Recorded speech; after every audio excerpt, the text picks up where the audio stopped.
You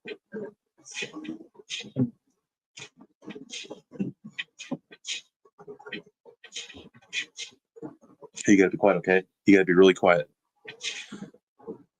What is up, everybody? It is time for the Champions Corner, followed by the Late Night Parlay here on Thursday Night Football Tude Network style.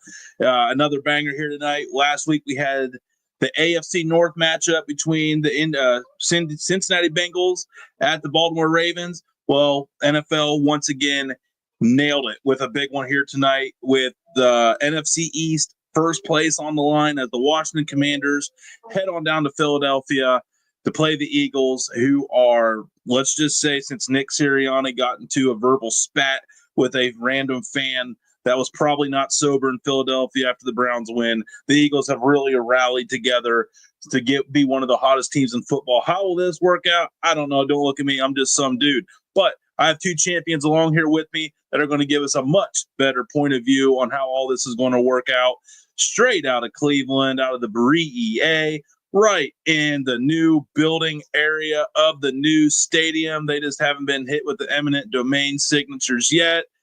Gregg and Blake Williams. What's up, champs? How you doing, man? We're safe because we're on this side of the river of the Rocky River, so we won't get eminent domain. Yeah, you never say never. You know, these billionaires, they can get in that couple extra blocks. They're going to go for it. They're going to get it. The investors.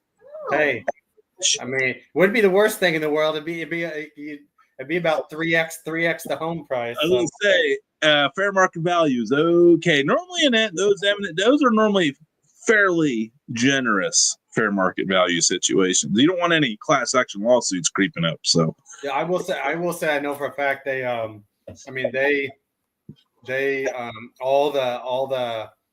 those like houses, church, businesses that the Haslam's bought up in Berea from like 2017 to 23 for the big Berea build that they're about to break ground on. Like they paid like 2 and 3x on a lot of that stuff, and including like building it, taking that one church, because I haven't like knock it down, but then build in another, paying to build another church. There's even a couple people that they bought their house, for a markup, and then like built them a new house somewhere else. So like they did right by all of those people and businesses kind of in that little area of Berea. It's not a bad public play either. Word of opinion is a strong one up there, as you know. Mm-hmm. But hey, in all seriousness, another absolutely awesome game. Boy, 2 weeks in a row, critical NFL divisional in division games. Not only that, like rivals. Last week, Baltimore Bengals, the old Browns, versus the Bengals, who took the Browns' original coach. You know what I mean? A lot of Cleveland ties into that one last week. Real crazy game, came down to the wire. Mm-hmm. Joe Burrow looked all the way back last week, but wasn't enough to knock out Lamar and the late attack that they had. But tonight we have Jaden Daniels, the rookie, on the road, primetime game, and I think it's his first one, and it's a big one.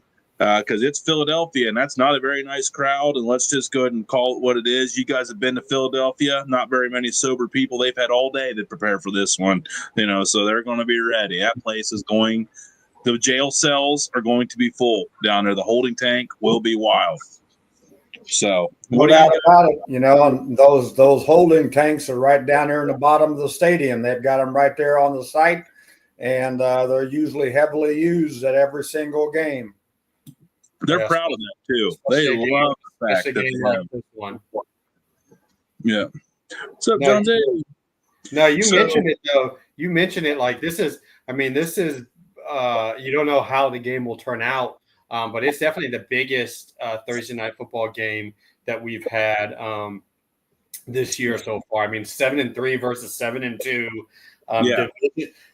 Division opponents both playing. Like exciting, get after your ass, brand of football football and in the division, right? This is for the division lead. The winner will take, lead of first place in that division. And, they're within a train ride away from each other, right? Like often when you go play, when Philly comes and plays DC, or DC comes and plays, Philly, vice versa. Like you don't even fly or bus. Like you actually take a train, like a chartered, but like Amtrak or whatever, It's to probably the quickest way. Yep. And so, you're kind of right there in that same little, like, geographical region, neck of the woods, so to say as well too. And it's going to be hard fought. And you mentioned it though. Like, I always laugh, talking about the city of brotherly love, right? Like this isn't 1776 anymore. Like when you go in there, you don't ever feel that. Right before we hopped on air, I saw Jay Gruden tweeted out, hey, he's like, if I was playing pretend bookie and I set the line on times that the Eagles fans like boo tonight at 5.5, like, would you take the over or the under? And I was like, Coach. Coach. I was like, clearly the over. I was like, first quarter, second quarter. Yeah, I said they're going to boo in introductions. They're going to boo intros.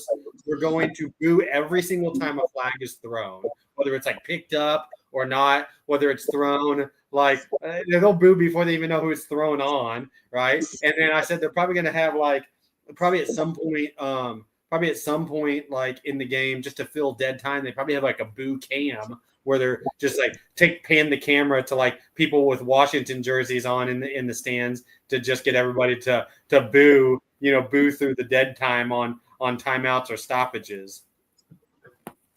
Yeah. And it's going to be rowdy. We actually, we keep hearing about Jalen Hurts, Jaden Daniels, Jalen Hurts, Jaden Daniels, Jaden Daniels, Jalen Hurts. That's all we keep hearing about. We hear about Saquon Barkley a little bit, but, it's all about the quarterback. It's a quarterback-driven league. So we got some let's look at the matchups tonight, statistics-wise. We're now halfway through the season, so we can now look at stats and put some value behind them, right? It's pretty consistent look at how things have been. So, let's just take a look at this really – who needs to improve tonight and what interesting matchups. And I got here total offense, total defense, rushing offense, defense, passing offense, defense. So first, let's go with total offense in the league. This is a big one here tonight. You got Washington, who's 5th overall in the league in total yards per game at 377. And Philadelphia is just 2 spots behind them at almost 374 total yards per game. Baltimore, 440 up there, leading the league by a landslide in total yards per game. But, yeah, right there. And that's even with the Cleveland game. Isn't that scary how good they've done in the other games? That's a big one tonight. Washington actually, with their throw and run and gun offense, has really put up some stats here on this one. So that's going to be a real critical matchup here, right? Both these offenses, because apparently they're both good at running and passing the ball. So how do you guys see this going tonight? Are the offenses going to come out on top, or do you think it's going to be, the defense's ball game here tonight? I always think it's going to come down to some really good defensive battles. And one of the things that's, out there a little bit more today is that in weeks 6 through 10, Philadelphia's defense has been playing lights out. And I think all year long, the Washington Commanders have done a very good job on that. But there's going to be some calculated shots, you're going to see Cooper, matched up with some one-on-ones with the Commanders' defense. It can be some shots down the field. And I think it's going to be some explosive plays. Whoever can get the most explosive single plays against some of these defensive here is going to have the advantage. Okay. Blake? Yeah, it's going to be interesting, right? Like you mentioned it, and you started with it with like it's a quarterback-driven league, and so and you kind of touched on it as well too, is the bright lights and how do people respond to the bright lights. And so this is going to be like one of those. This is going to be like the first true big example to get to see Jaden Daniels play on in a super hostile environment on the road on prime time on a short week. All right. And this is not a finesse team they're playing against, right? In a fan base that hates them. And so it'll be just interesting to see how he handles that, because the two teams are so evenly matched, production wise, mentality wise, toughness wise, situational football wise. I think both staffs are excellent at situational football. All those sorts of things. They've got big play threats on offense and defense, with both teams, all the type of stuff. And so I think it'll be interesting to see, because the quarterbacks could slant it one way or another. I mean, one of the quarterbacks obviously has an off night or shrinks under those bright lights. It could change the game. If they both rise to the occasion, I think we could see a game like last week's game with Baltimore in Cincinnati. And nobody would hate that at all. And I was incorrect. Week 3, actually, and this actually might change our outlook on how. Week 3, Monday Night Football, Washington beat Joe Burrow in Cincinnati. So he does have a primetime win on the road under his belt. Obviously, it's different with this being division, but I'm sure the Coach Quinn is very happy that he's got that one game under his belt. So here's the point I was saying that I want to. What's that? I'm trying to think. In the Bears game, what was the Bears game? What was the Hail Mary game? That was like the 4:30 game. Okay, it was a 4:30 game. I remembered it was. I said it because I can remember it being dark out when by the time the Hail Mary was caught. Right, like I can remember it being dark out here in Cleveland, because I was like, oh yeah, So I'm thinking it was the Sunday night football game. Yeah, so I guess you can say, at 4:30, that's like the highest watch game of any game on the week. It gets more views than Sunday night and Monday night. So, yeah, he's technically, you could say 2-0 in the biggest games of primetime, watch viewership. So, like I was saying. I think the short week is especially for a young quarterback, is potentially a bigger thing than any of that, than prime time or anything. I will say, because I've talked to him about it before, I do think DQ Dan Quinn has a pretty good idea and understanding of like his short playing on Thursday night like regiment and whatnot. He has a well thought out plan for that. But I'm just saying, just in general, for a quarterback playing on a short week. That's a rookie that's doing it for the first time. Like that can be potentially difficult. Well, and they keep talking again. Here we are talking about Jaden Daniels again. But let's take a look at the team offensive, rushing, and defensive leaders here. As leaders, let's go leaders passing. The way we talk, you'd expect these names to be jumping up here at the very top. That's defensive. Passing it. There he is.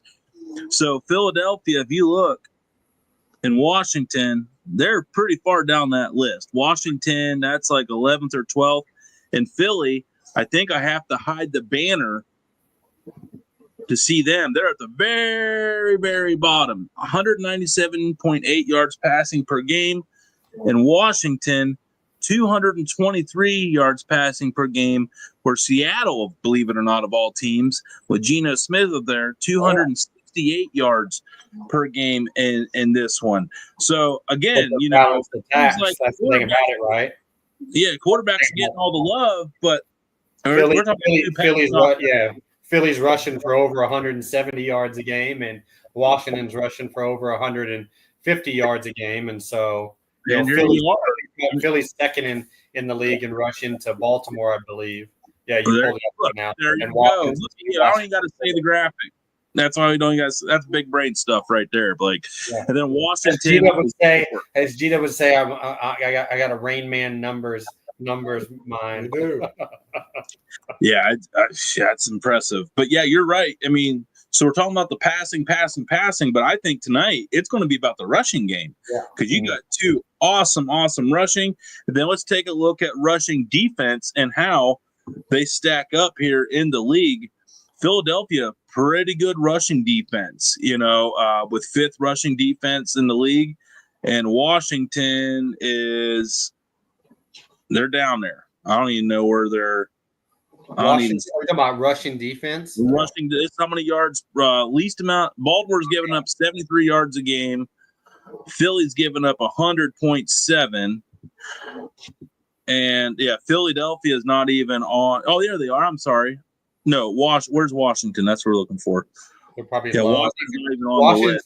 I think Washington's pretty high on pass defense. They're like 14th in the league on total defense. I think Washington is because they're high in pass. Yeah, so that's they're fifth in pass defense and probably 20 something, 24th or something like that in rush defense. One thing that's not probably talked about enough. I just on the screen. On the movie screen back here, just saw him in pre-games, but probably one of the biggest pickups of the offseason / something that's probably like if you look at kind of like the fates of these three franchises that I'm getting ready to talk about right now, but one of the bigger things is steals this offseason, I think was Cliff Kingsbury in Washington, Washington getting that thing done, right? And not only Washington getting it done, but the Raiders and the Bears effed it up, right? Yep, right. The Raiders and the Bears effed it up, and so initially Washington was Cliff Kingsbury's third option / not even necessarily on his radar, sort of place that he wanted to go. And he was agreed kind of in the building at the Raiders, and they messed it up. The Raiders messed it up. He was basically agreed to in principle, and it was really they messed up the contract, the ownership and the front office kind of messed up the contract. And he was kind of okay, I got, options. Right. And then he wanted to coach Caleb Williams. And so the Bears messed it up as well too, by really not wanting to bring him in and give him that multi-year deal, which is just, again, one crazy thing. It's what you're going to go draft Caleb Williams, number 1 overall. And then you're going to make penny pinching, decisions on who's going to develop him. How is that? How is that? Is just that's an aside, and so that gave really the Redskins or the Commanders a chance to swoop in and sell and really sell Kingsbury and have a chance to have an audience with him, and they sold him on really the vision and how the culture was going to change and whatnot, right? Because, Cliff Kingsbury naturally, just like probably a lot of the rest of us, still viewed that as a very, one of the very toxic, organizations in the league, right? And this is really all new. This is new owner, new GM, new head coach, all that stuff. So they were able to pull that off. And I think that was a huge steal for them in a big blunder for the Raiders and the Bears. Definitely totally agree. Yeah, and it came down to whether it was a 2 or 3 year contract, and they'd agreed on a 3-year contract, and all of a sudden they handed him a 2-1, and he said, what's the deal here? What's going on? And he was out the door, and Adam, I thought, did a great job of getting him in there and setting him down and going through the whole process, and Dan Quinn, and he's done a very good job there. And again, I stay very close with Cliff and Dan too every week, and they've done a very good job with what they've done so far on building the culture at the new Commanders. Yeah, they look. It's not even a different franchise this year. You almost kind of feel, I got friends that have been Redskin / Commanders fans their entire life. And it's been a rough go for them, so, and just like my unfortunate Browns experiences have been. But yeah, it's nice to kind of, and I think, America's kind of behind them in that regard, because America loves an underdog. Everybody loves a good comeback story. And that's definitely the case. So here's a question for you, talking about new ownership. Here's a good next level question for you that I've never thought about. When you're out there on the coaching hiring, you're thinking about switching positions, switching teams, franchises. What's your thoughts on a new owner? When a new owner comes in, is that an attractive job because that owner's going to be a little more flexible, trying to fit in and make us, a little more hands off? Or is it kind of like, kind of like the Carolina situation? New owner came in, he thought he was smarter than the general managers. So I guess my question to both of you is, what's the pulse on a new owner and going to relocate your family, your players that are going to come with you to a new franchise, a new owner's owned franchise?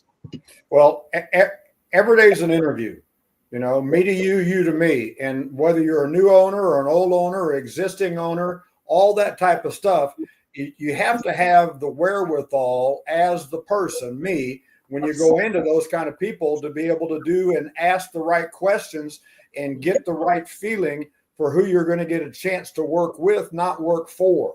And it's not about working for, especially a new one coming in here who really don't understand everything about the league. And I think Dan did a very, very good job because of his experience of what he had in Atlanta and some of the other places where he had been a defensive and assistant and everything, on what he wanted to know, from new ownership, at the Commanders and everything. And also being already in that division with the Cowboys, being in the NFC East and all that type of stuff. That is a very, very important thing to do. And then, look, the other places had old ownership. They had an established ownership. They had an established resume. And you can smell bullshit a long ways off when they're not honest with you. Okay. And it smells like shit, tastes like shit, it's probably shit. And you've got to be able to do a good job of interviewing those people to make the best decision for yourself and then for everybody else that you're going to surround yourself with and bring in to help you do the right job. In your experience, did you ever meet a new owner that wanted to hire you, either one of you, and you were like, hell no? You know what? I never had that opportunity. Well, I will tell you this. Let me go back. I will go back to when the Browns came back to Cleveland. I was, the second guy they interviewed back for that job. And after I walked out of that interview process, it wasn't as much the owner, but it was all the other people that I was talking to and meeting with during, the 12, 14-hour day. When I got back in the car and headed to the airport, I called in and said, I'm done. I didn't want any part of what was going on here at that time. Yeah, and I would say this as well, too, on that, though. You got to kind of define, what is new, right? Because when you get a few years in, you're still a new owner, right? You know what I mean? Especially you didn't grow up playing the game, in the game, and stuff like that, right? And so, G-Dubs a couple times worked for, and me as well too, worked for new owners. And so with Dan Snyder, had owned the team for about 4 years, right? When you first went into the Redskins, it was already on about his third coach at the time. Yeah. And then the Haslams had owned the team for about 4 years when we came in there. And was our same thing, was already on about their third or fourth coach at that time. I think that I think the biggest threat is, and I think maybe we've seen this a little bit in Jacksonville, seen this in Carolina definitely, and some other places, is ego drip, right?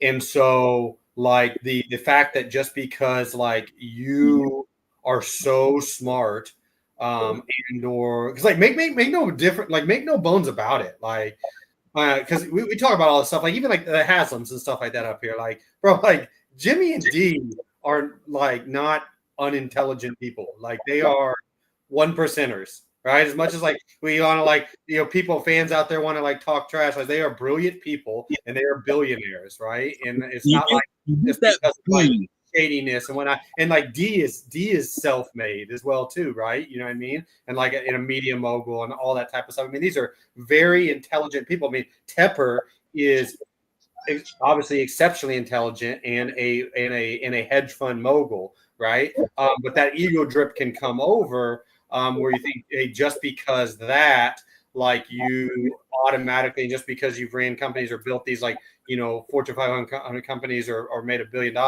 that's all of a sudden going to make you good at picking players or picking coaches or picking talent and whatnot, making these decisions. And maybe ways that you've made decisions and or ran companies previously, like that is so far from the state of the NFL locker room and the NFL team, right? It's like it's two different things. Like a boardroom, a Fortune 500 boardroom, a marketing and advertising company like a la Dan Snyder selling and going, and becoming a billionaire, buying the Redskins. All right, or Shad Khan inventing a trailer hitch and you having the patent for the this trailer hitch thing and becoming a billionaire.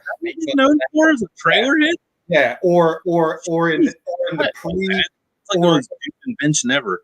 Yeah, or before algo trading and computer trading, like kind of became a thing. Like right back when you had to do it a little bit more hands-on, like David Tepper, like accurately like making an arbitrage bet between like the pound, the British pound, and the U.S. dollar, right? And making and so therefore like becoming a hedge fund mogul and a billionaire, and then just compounding it, right? Like all of those things. Some of those Pilot Flying J started by your father, all right, and then you go on and run it or whatever, and then you come buy the Browns, right? The Haslams, founding Microsoft, like Paul Allen, you know what I mean? And then buying the Seahawks, right?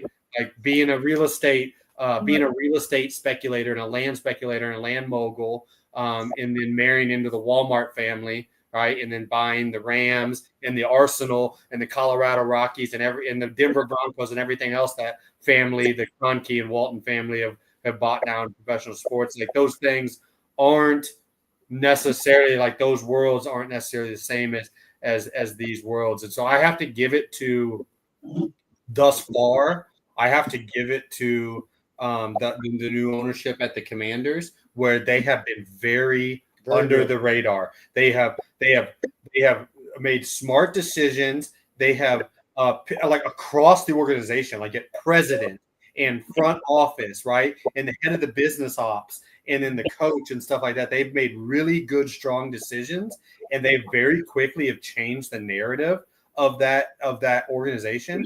People aren't even talking about how much of a shit show that stadium is, right? And all that type of stuff that's fallen apart yet. I mean, like that's big props to them. And I think back to as well too, like the Pegulas, like kind of did the same thing, like when they took over the Bills, right, and kind of the state that the Bills were in and whatnot, and they made some smart, savvy decisions on both the front office, and then got Sean McDermott in there. And then they got Josh Allen in there, and there's been a lot of success there. And you don't really hear about the Pegulas, but they've had more success than even like probably like the last decade and a half of the Ralph Wilson tenure as the owner there. They've had more success in the last decade and a half or so of the original owner's tenure. So as a long-winded answer, but I think at the end of the day, like the ego drip is the biggest problem.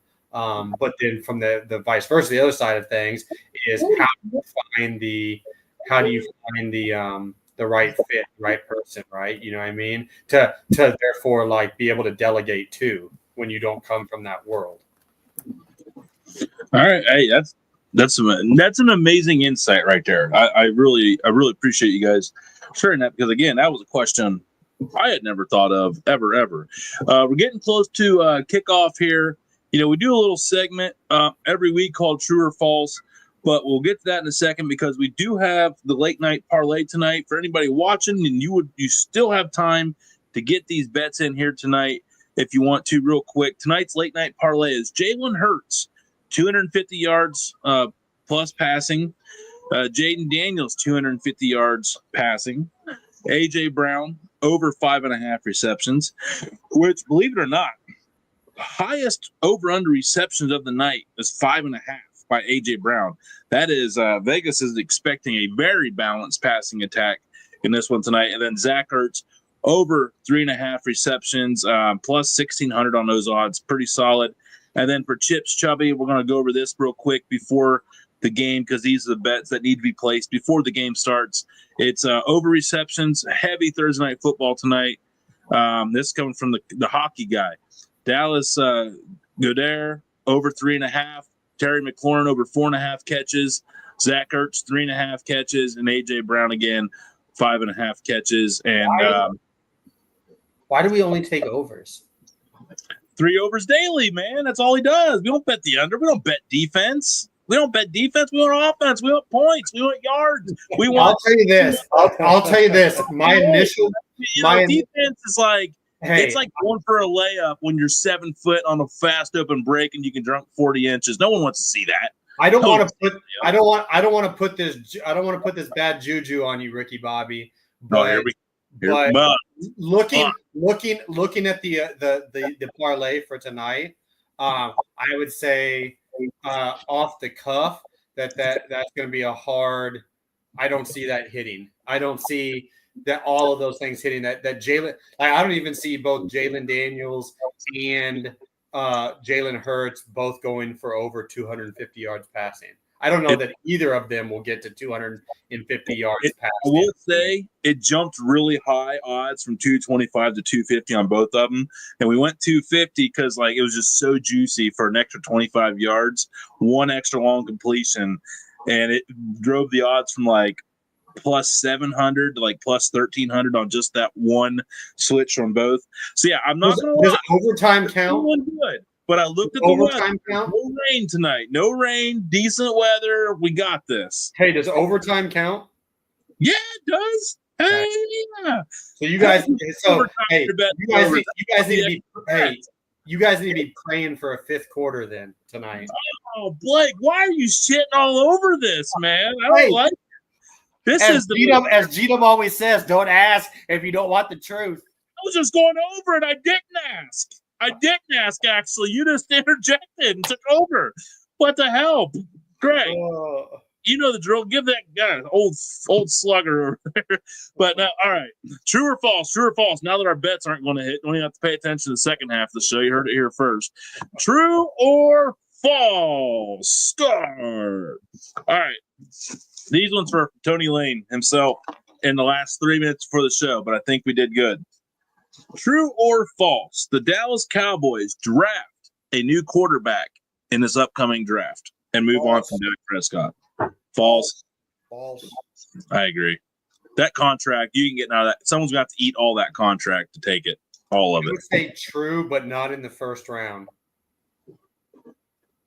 Okay, that's fair. I think they're going to draft a quarterback, but not in the first round. They'll draft a quarterback on maybe day 2.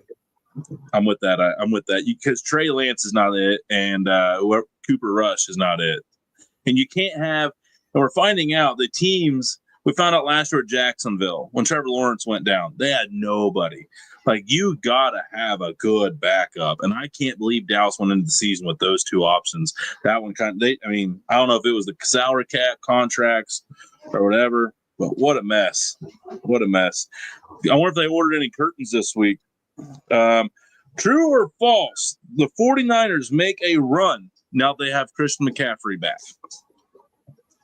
I think their schedule is better, and I think true.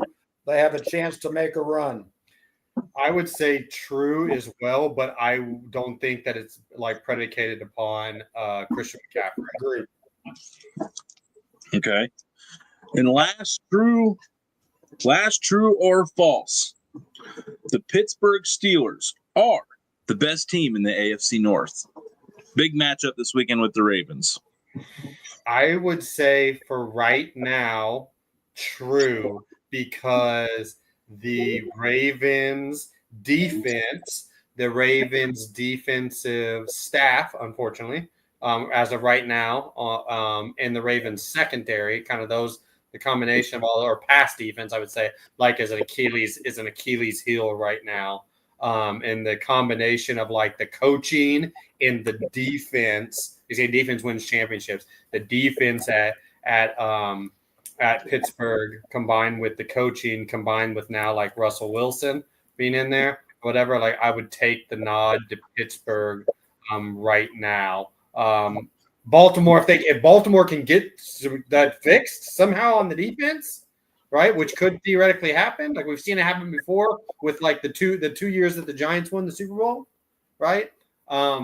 If they could get it fixed, here as we progress towards the and not make it be an Achilles heel, then they're the superior roster, kind of superior team, superior offense, a lot of those sort of things. But I would say Pittsburgh right now. What about you, Gita? I say Pittsburgh right now. They're overall well coached in all those areas, and just what Blake said. I don't know. I don't think it's fixable right now in the secondary at Baltimore. That's just me right now. From what I'm watching, I don't see it fixable. Well, and here's what I mean. Pittsburgh's defense is one of the top in the league, and Baltimore's offense is one of the top in the league. So it really comes down to which is better, Pittsburgh offense or Baltimore's defense. And right now, Russell Wilson's looking good. So especially Mike Williams coming in, and the guy that – it's funny how that all worked out. Mike Williams has actually visited Pittsburgh, chose the Jets, and then got traded back to Pittsburgh.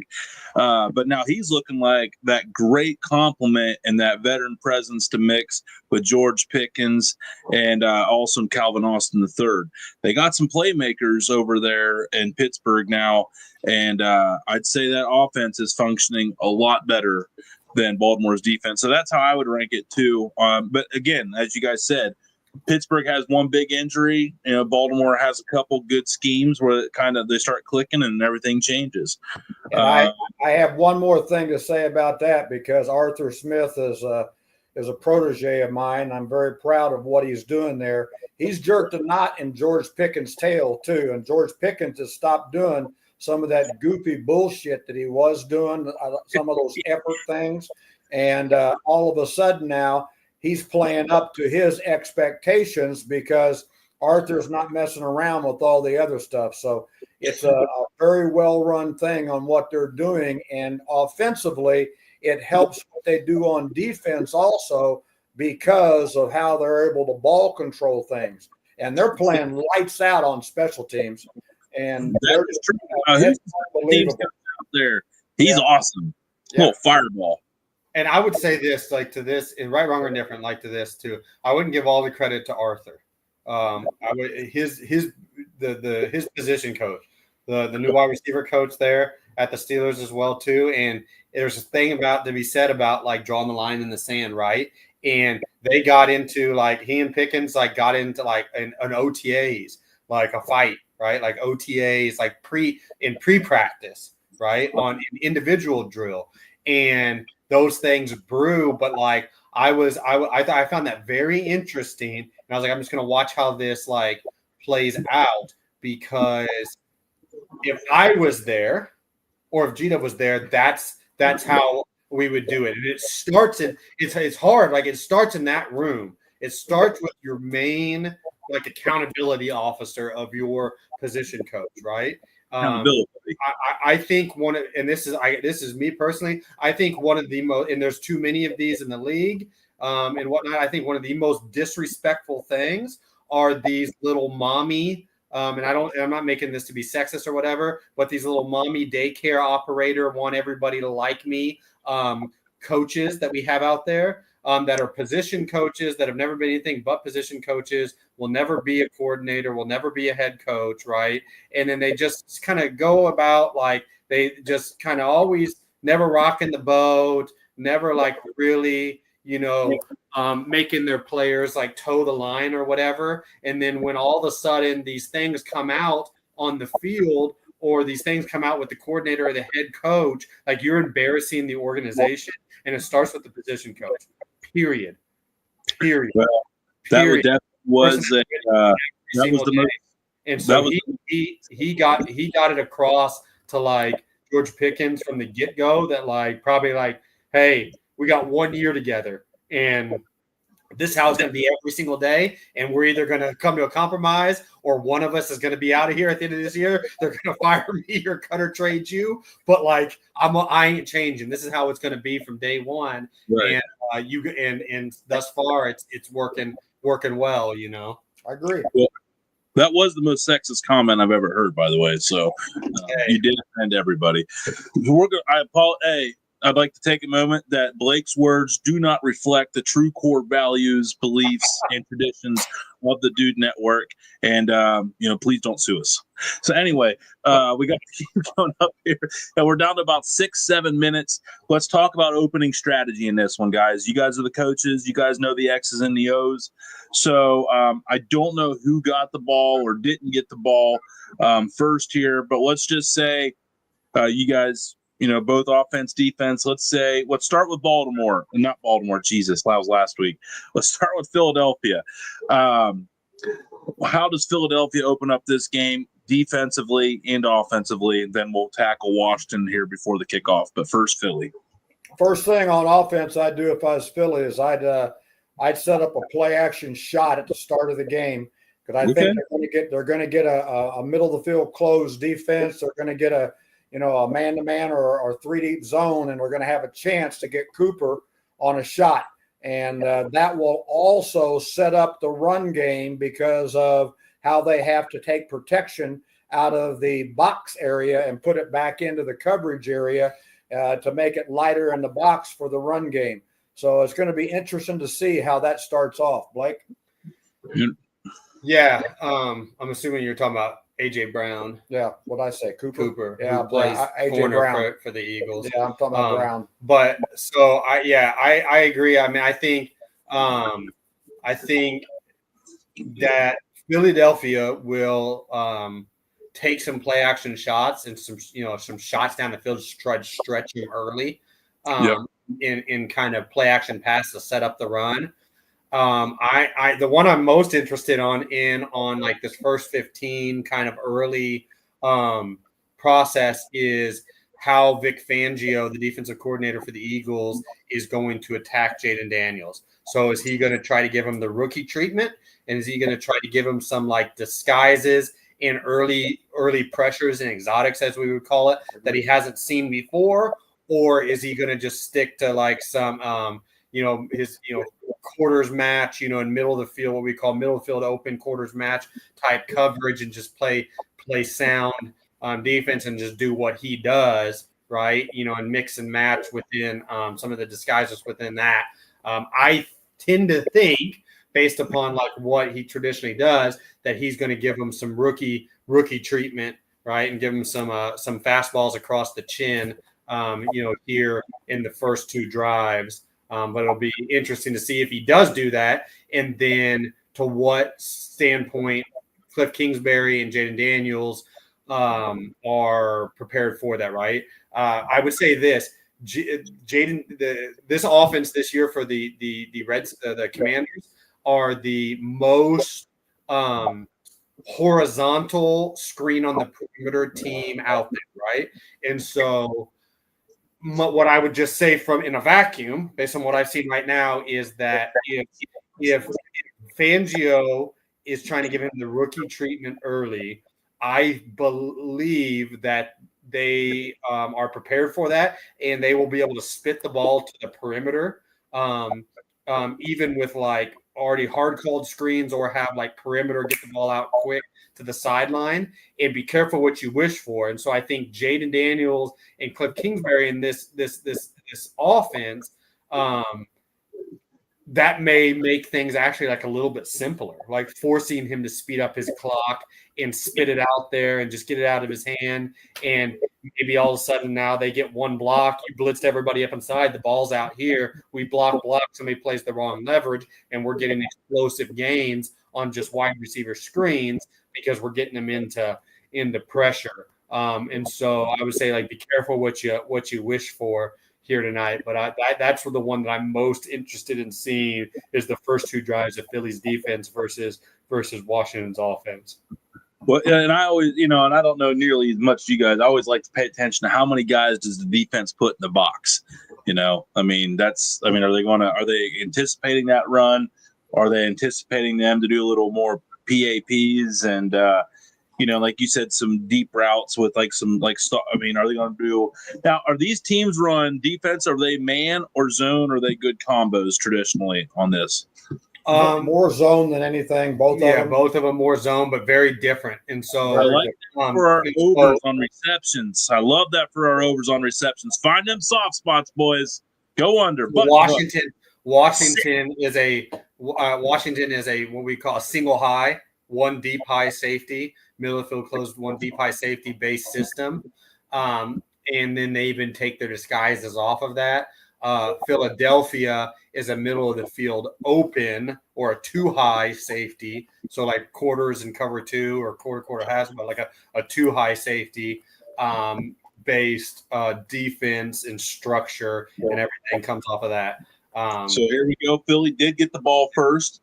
We're about to find out how close you guys were with what you thought was going to go on, which I want to guess is going to be really close. See here, what pass. Pass. It sounded like he was reading Swahili right there. That was a long play call. The tight end right now looks like a bear shitting in the woods. Standing up. There it is. Screen. Jahan Dotson, the old Commanders guy. He was the second round pick last year. They traded him to Philly. AJ Brown's already really quick.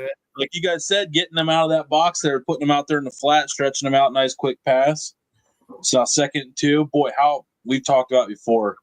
Such a crucial first play of the game to get out to like that 8-yard mark, where you got second short, get into your next set of plays. Washington's got 8 guys around the box. Interesting. It's interesting. You have Saquon Barkley, and you got 2nd and 2, and you just don't give him that ball twice in a row. But or take a play action shot like that was. Or use him as like a threat. Like you have that dude in the background, you're not even using him. Like I didn't like that. I mean, I didn't like that call for the situation right there at all. I didn't. Well, he got it. Yep. No, I'm just saying the 2nd and 2. They were 5 out from a condensed formation, and it was like it was quick game on 2nd and 2, and so it's like the risk versus reward right there wasn't. The Eagles lost. Grabbed his knee, he bent backwards over the knee, and they had his leg locked in. He's getting up trying to walk it off, but he's probably going to have to sit out a couple plays here. And then on opening drive, you lose a starting lineman. Not good. Not good. Oh, is he the center?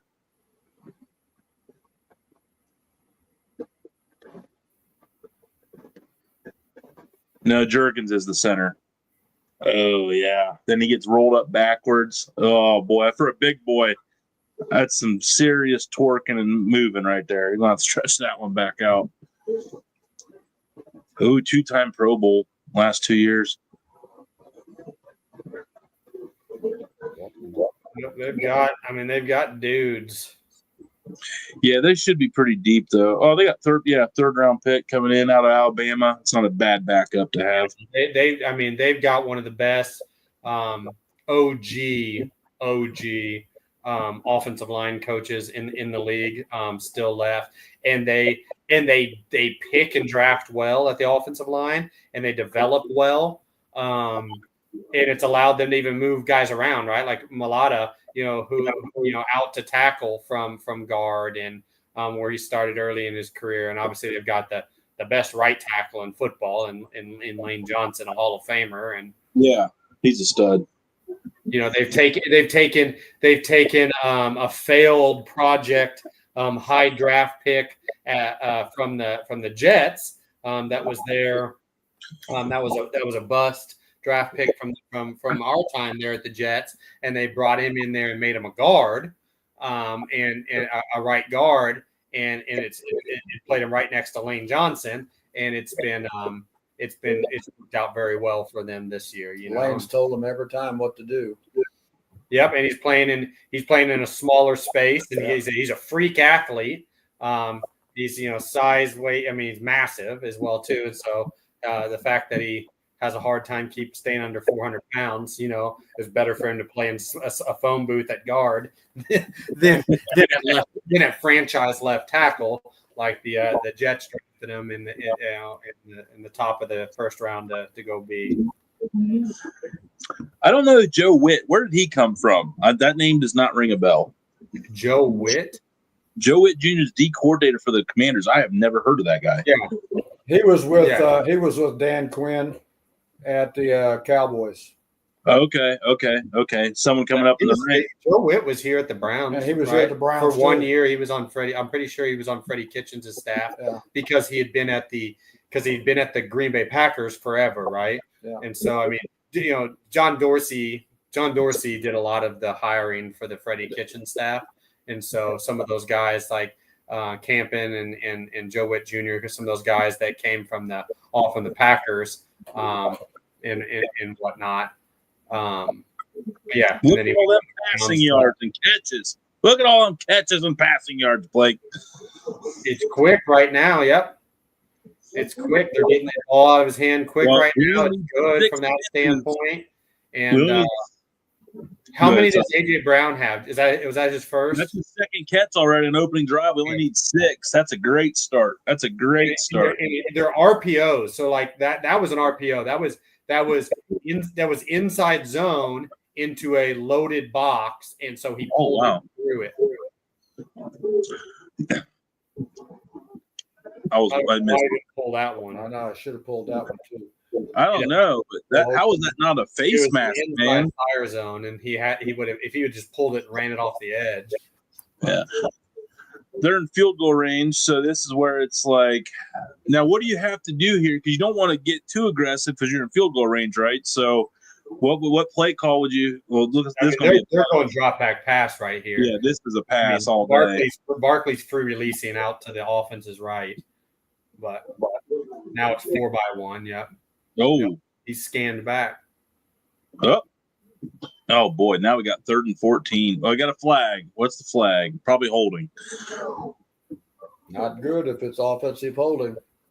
Yeah, my guess is when your quarterback's dropping that far back and your linemen start to scramble to protect them, that's normally when you get a little aggressive.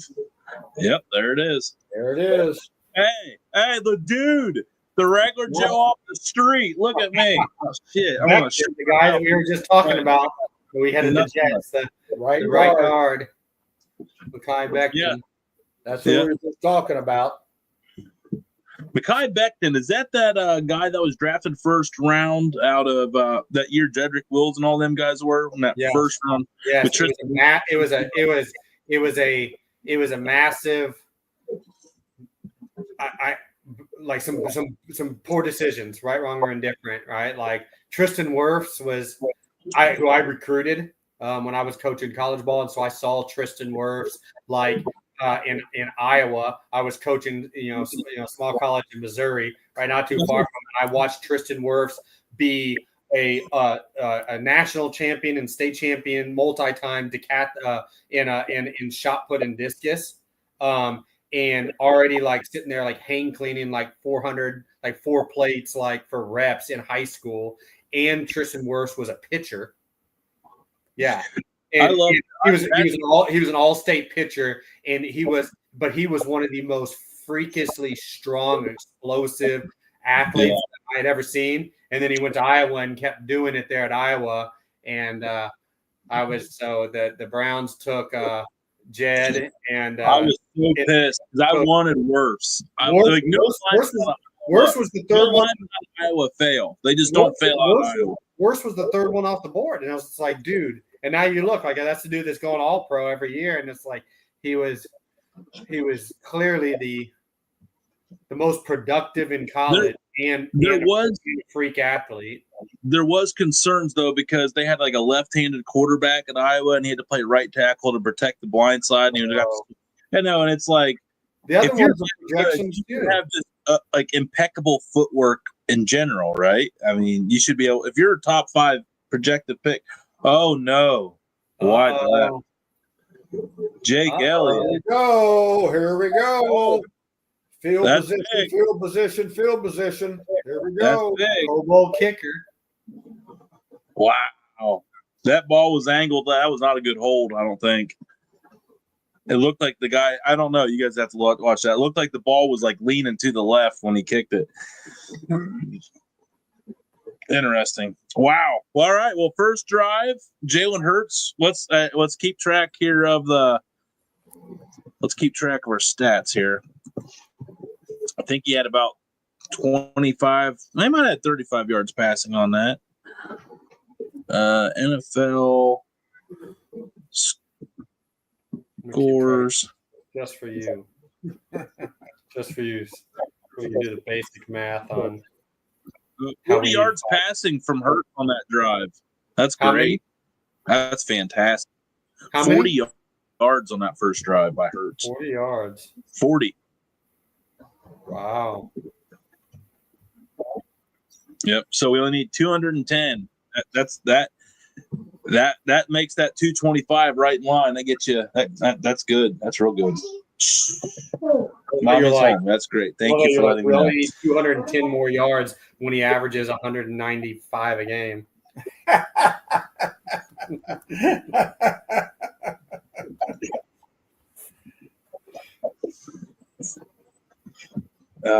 Yeah, we got this though. We're overcome. I like, Blake, that you put that energy out there. I love it.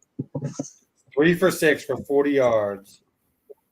AJ Brown's got 2 though for 32. No, he's got 2. I was gonna say, we got him in 2 bet. We got him in our parlay and Chip's Chubby. Chip has been really feeling that line. He double dipped on that one. And everybody again tuning in at 9:00. Chip will be hopping in here. We're going to do the late night parlay all in one broadcast.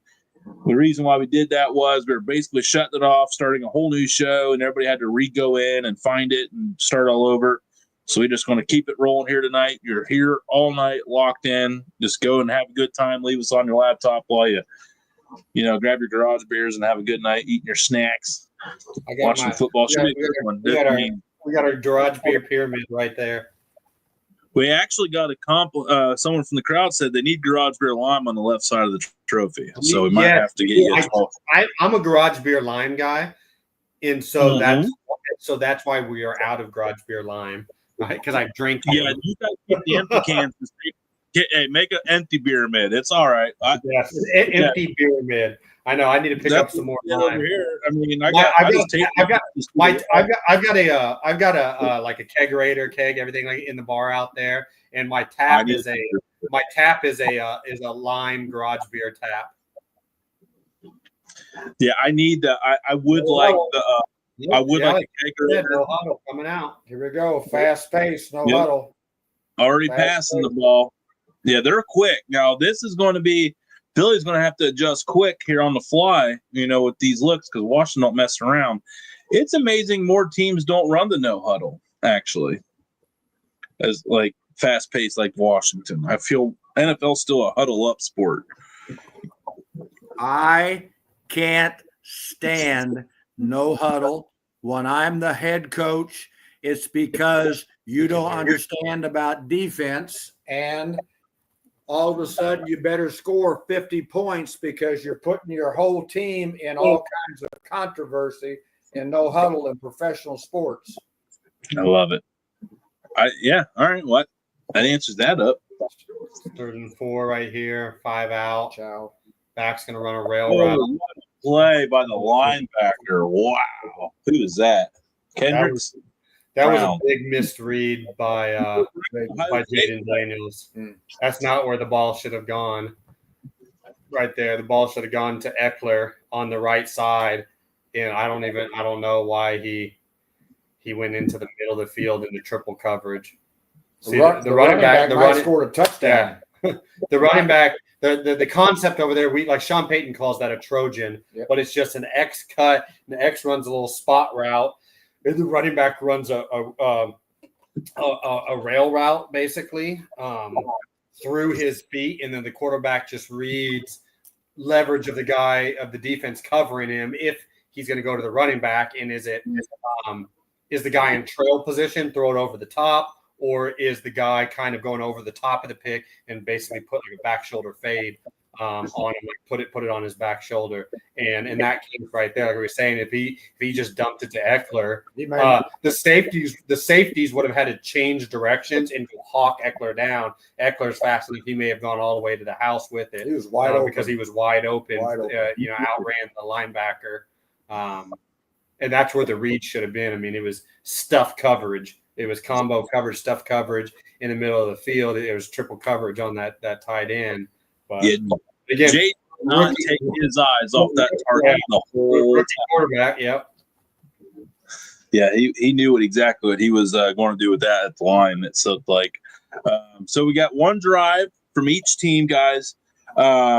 We didn't get as much. Now, Washington's got a little bit more of a sample pool to kind of make an adjustment defensively. So what do you expect Washington to come out here with to keep Philly getting big chunks there? We saw what they had. How would you guys be adjusting to keep them from going down the field?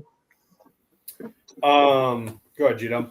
The big thing that Dan Quinn does is that he'll fire a zone if he wants to change the tempo of the quarterback decision and that type of stuff. But they've been basically trying to protect some of the deficiencies they've had in the secondary with trying to disguise and playing zone coverage and making you check the ball down underneath. So I would say he ought to pressure a couple of times this series to see, what their adjustment is going to be versus pressure. Okay. Blake, same thing? Yeah, I don't see him pressuring outside of like obvious third down situations right now, based upon what I saw on the opening drive. He's going to have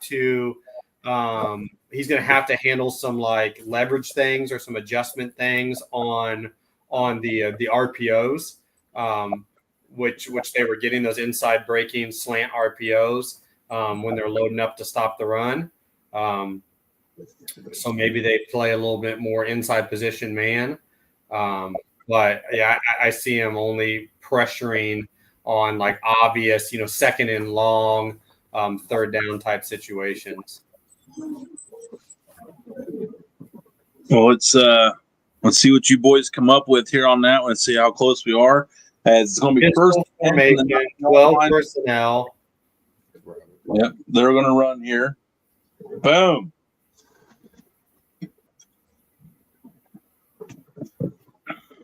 Good job there, running the ball right at it. That was good.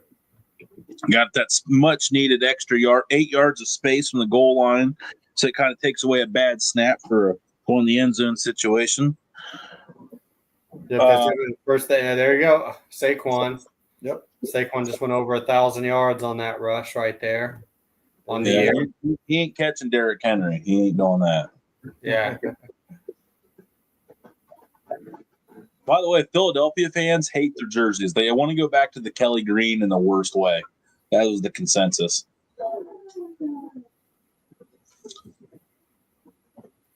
It's going to be forward in half a yard. Yep.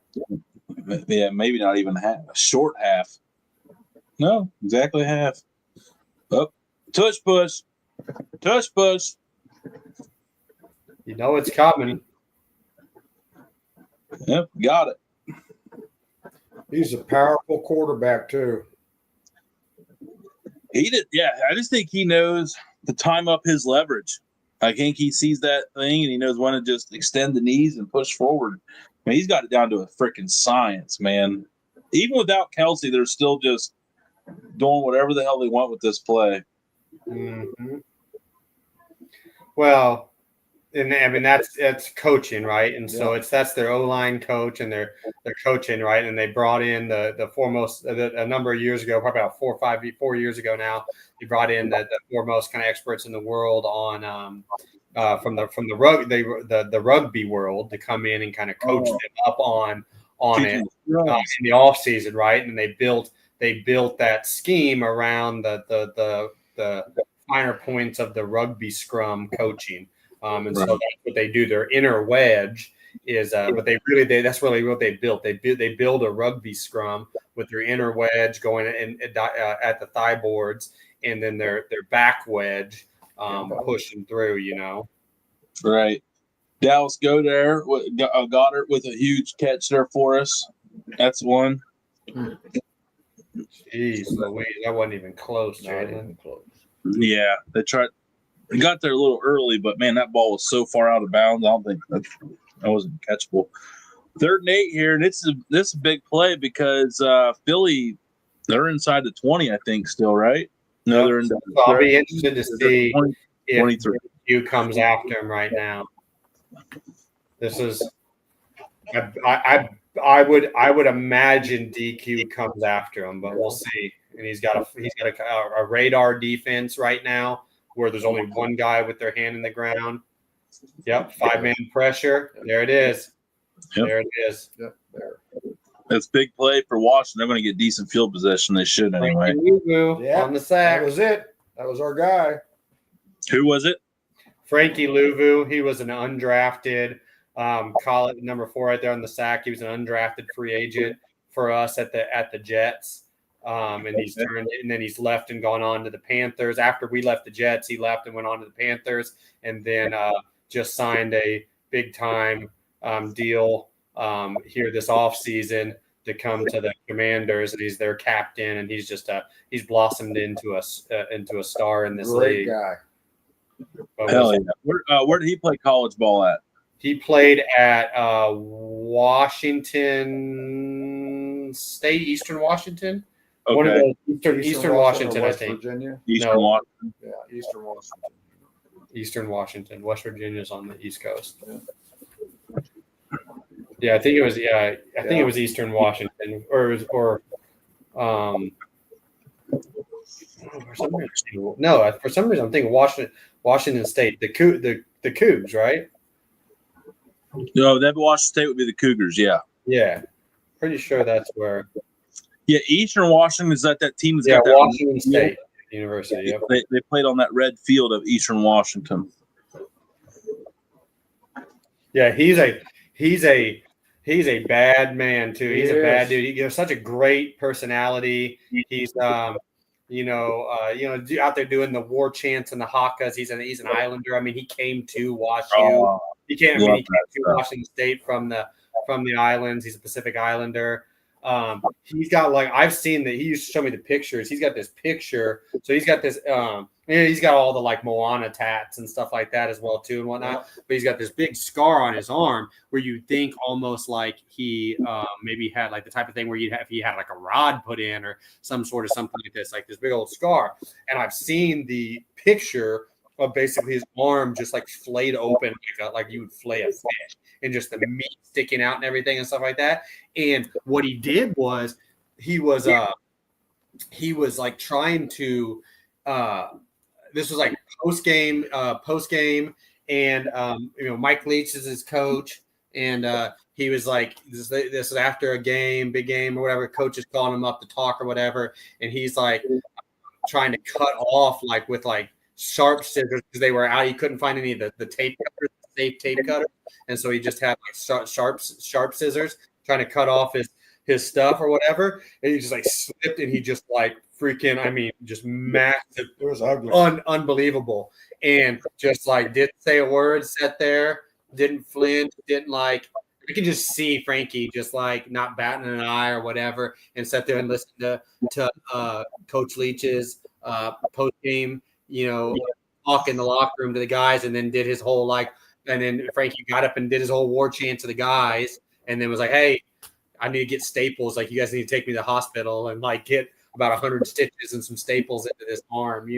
We're probably just sitting there bleeding out into a towel for the 10-minute post game. Oh my God! Yeah, that's like he's a bad dude, man. Yeah, some people are just built different, and that is a fact. He is definitely built different. That's how he works out. That's how he practices. Like the same way you guys watch him play on Sundays is the same way he does it. He's rocking right there. It was good concept. Still going. Cover 4. Passing yards. Oh, we got some extracurricular. We don't Come know on right now. Is that Cooper DeJean? Yep. Getting up in there with the lineman? I like it. He ain't scared. He knew he had the linebacker behind him. What a nice play. He got that linebacker. 53 was making that big play, trying to shade toward the middle again. So he had a great play. Then he a little late on that one. And you can't be late with Austin Eckler. I can tell you that. Oh. Good play inside the red zone. Nice. Get to no back and then run quarterback pin and pull. Like a wildcat play. Hey, Blake, special pour here just tonight for you. Jefferson's Reserve Single Barrel OHLQ exclusive. Appreciate it. I wish I had that. I wish you did too. But you know what you do have? A shitty attitude toward our bets. That's what you do have. Okay.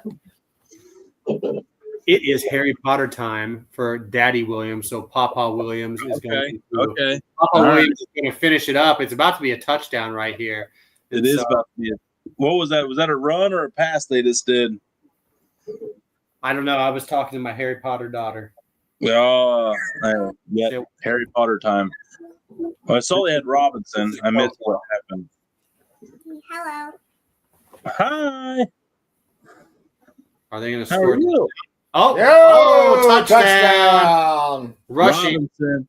Oh, I left him on the bench in my fantasy team. There you go. No, there you go. Terrible choice. Terrible. Bye-bye. Bye. Have a good one. And then there were two, Coach. The real men are here. The real men are here now, Coach. The real That's men. right. There we go. Speaking of man, that was manpower right there. That was awesome. And I thank you very much. Got me a garage beer. Thank you. All right. Hell yeah. Shit. No. Well, I'll grab one with me. That was good to see. That was good to see them establish an identity, and they played very physical and very quick that whole series right there. And they were one step ahead of Philadelphia on the whole drive. Philadelphia was playing very reactionary instead of attacking. And Washington was attacking with their tempo. It was good to see.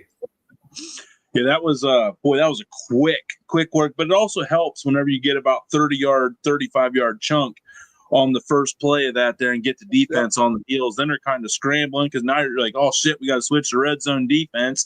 We've been on the field for 2 plays. No doubt. So what's impressed you here so far, G-Dub, and by Washington so far offensively? They had a really rough, bad look. You guys said Jaden throwing in triple coverage, but boy, he looked pretty good there. What did you see there you liked? The big thing there, I thought, even as you're trying to protect Jaden, but they had a really good design run right there for Jaden on a power run up inside. And he did a good job with how he protected himself, and he got a good 7 or 8 yards on that thing. And sometimes those are the kind of things that calm you down as a quarterback too, because you actually ran the ball yourself. But you got to be careful in the National Football League because of how physical everybody can play. It's not just like you're a better athlete than when you're in college football. But that was a good design that I saw them do to add to what they wanted Jaden to do. He got the ball out of his hands the whole drive.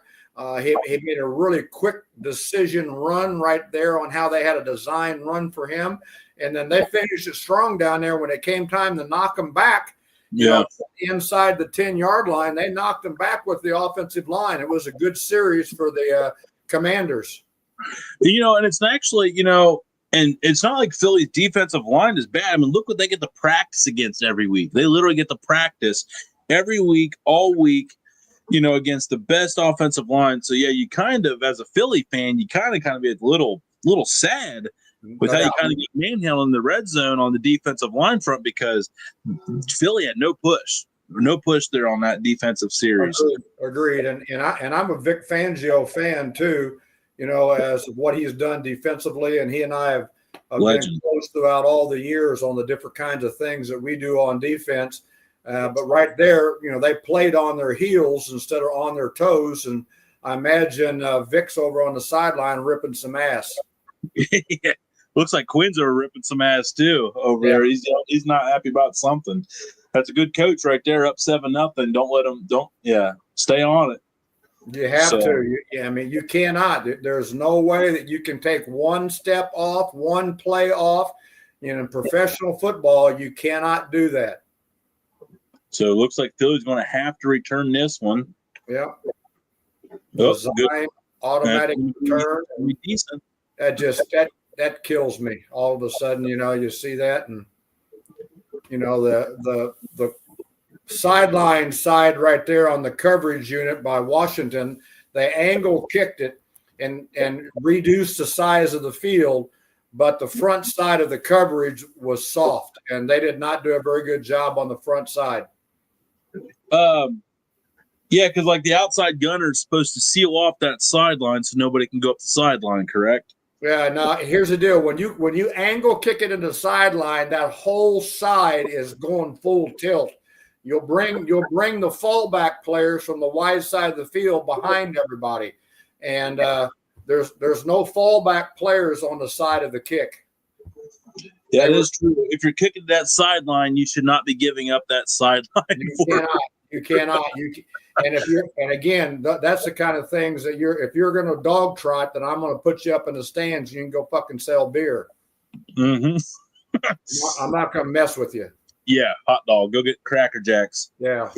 Come get some, bitch. That's it.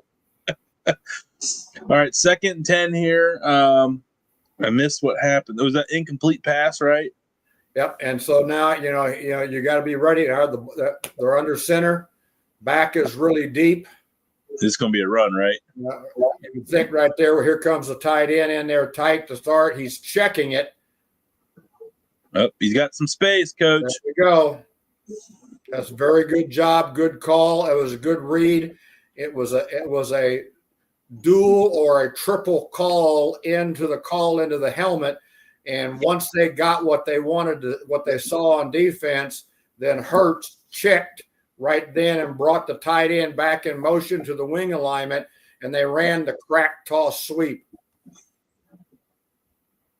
Yeah, and Barkley's such a patient runner. Like he's really good. He's got this God-given strength of Greek God, but he also has the brain of patience too, I've noticed. Yeah, he's fun. He's fun for me to watch and everything. I think he's a very, very good player, and he's a good teammate too. All right. Here we go. Washington held him again and did a good job on man-to-man coverage right there on 3rd and 4. I don't know, Philly. That's 2 drop passes on that basically 3 and out. Yeah. They got 1 first down there, but they had 1 drop on the sideline, hit him in both hands, and he was wide open trying to do the tightrope. And then that one, you at least have an excuse trying to get your feet down. That was a rough. Boy, Jalen needs his teammates to catch those tonight, especially Washington looking good so far. Yeah, A.J. Brown will go over to the sideline bitching about not having the ball thrown to him. I could see his body language wasn't very good. Yeah, well, and he's had the track record. I mean, I guess when you're that, he's proven it. I don't know how I feel about that. Be who you can afford to be. He can afford to be a kind of a little bit of a pain in the ass, but I don't think mid-game, man, you got to keep that body. People feed off that shit. Always, and I have about 17,000 PhDs in body language, and I don't put up with it. Well, I mean, it's middle of the season. people are kind of in like that hump day mode mentality. You probably know that. Is there like a mid-season lull where like players like, it's okay, it's week 8, we'll get them next week, I can take more? Like, you see more mental errors at start of the season, middle of the season, or end of the season with a team that's kind of in the thick of it? It's always in the start of the season, but right now it's a short week. You can't have anything that on a short week, there's not a lot of complications in the game plan. There's not a lot of new things. It's about who can play harder, faster, tougher for longer, and smarter. And then you got to go out there and do it and not make any excuses. And your body language sucks when you act like that. Yeah. And your other teammates see it too, and it pisses them off. Yeah, if you're the leader of that group and you're out there doing that, I mean, normally the number 2 guy doesn't think they need to act better than the number 1 guy. You know, they kind of follow lead because that's the leader, that's the captain. And Jalen, they got a free release, you know, and they were playing off coverage on short man-to-man distance. So, you know, he needed to have it out of his hand a step faster. The guy couldn't pocket it because it was thrown above his head, but still, you know, that's just part of it, and tried and true technique. Oh, uh-oh. Come on. Uh-oh. Yeah. I guess if you're going to do that, why not just run the ball, Coach? Yeah, I'm glad you said that. I don't like that play call. You know, get them off the goal line, run the ball on first down right there. You're back inside the 5-yard line. You know, run the ball. Yeah, it wasn't a design screen. You know, it wasn't. Anytime you have a drive start inside the 10, the number 1 goal that I have used in my whole life is you must make a first down. Well, in order to make a first down, you've got to get yards on first, second, and third down, not just on 1 down only. So they came with the draw. So now they're back up into a third down. Fortunately, it's third down and medium, but if they'd have run the ball on first down, it could have been third and short or first down by now. Well, let's see what they do. 3rd and 5, that was actually a huge play by Eckler fighting. I mean, he earned all of those right there. Confirmed. So 3rd and 5 at the 10, big play here because Philly's going to get a short field here more than likely if they don't. 4-by-1 formation. They went ahead and had a 6-man pro, so the back checked his way out, and this is good. That's good for Philly. Yeah, it was good by Philly on making him pull it down. And again, that shows you right there, you know, Jaden's used to always winning a one-on-one tackle. And right there, everybody can play in this league, and you can see, you know, how, you know, the one-on-one, you know, linebacker right there, one-on-one brought him down. You're juking a linebacker in college, even in the SEC. Yeah. So, all right, it'll be interesting here. End of the first quarter's coming up, but Philly's going to get some beautiful field position here. Oh, he's got space. All right, starting inside the 48. Oh, and a late hit. We got a scrum. No flags. I thought for sure the way that guy got hit at the end, like 10 seconds after, there would be, but no, that's. I agree.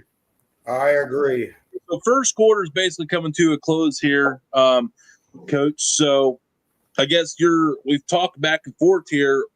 How do you feel? Who's winning the vibe and the pace of the game right now? I would say Washington, from my point of view. Yeah, Washington is right now, and right there again, just because I told you, you know, that you started the drive, Washington did inside the 5-yard line. You didn't get a first down, and there was a drastic effect of field position because you weren't able, to get a first down, and now you've given. You know, right here at the end of the first quarter, you've given Philly great field possession inside the 50-yard line. So it looks like this is going to be a run here to Barkley, and there it is. Oh, Barkley's so big, man, that when he just falls forward, he just still gets like 3 yards. He's a great athlete, and he's a really good athlete. He's a really good instinctual player. You know, I liked him coming out. I've liked him, you know, his whole time he's in his career.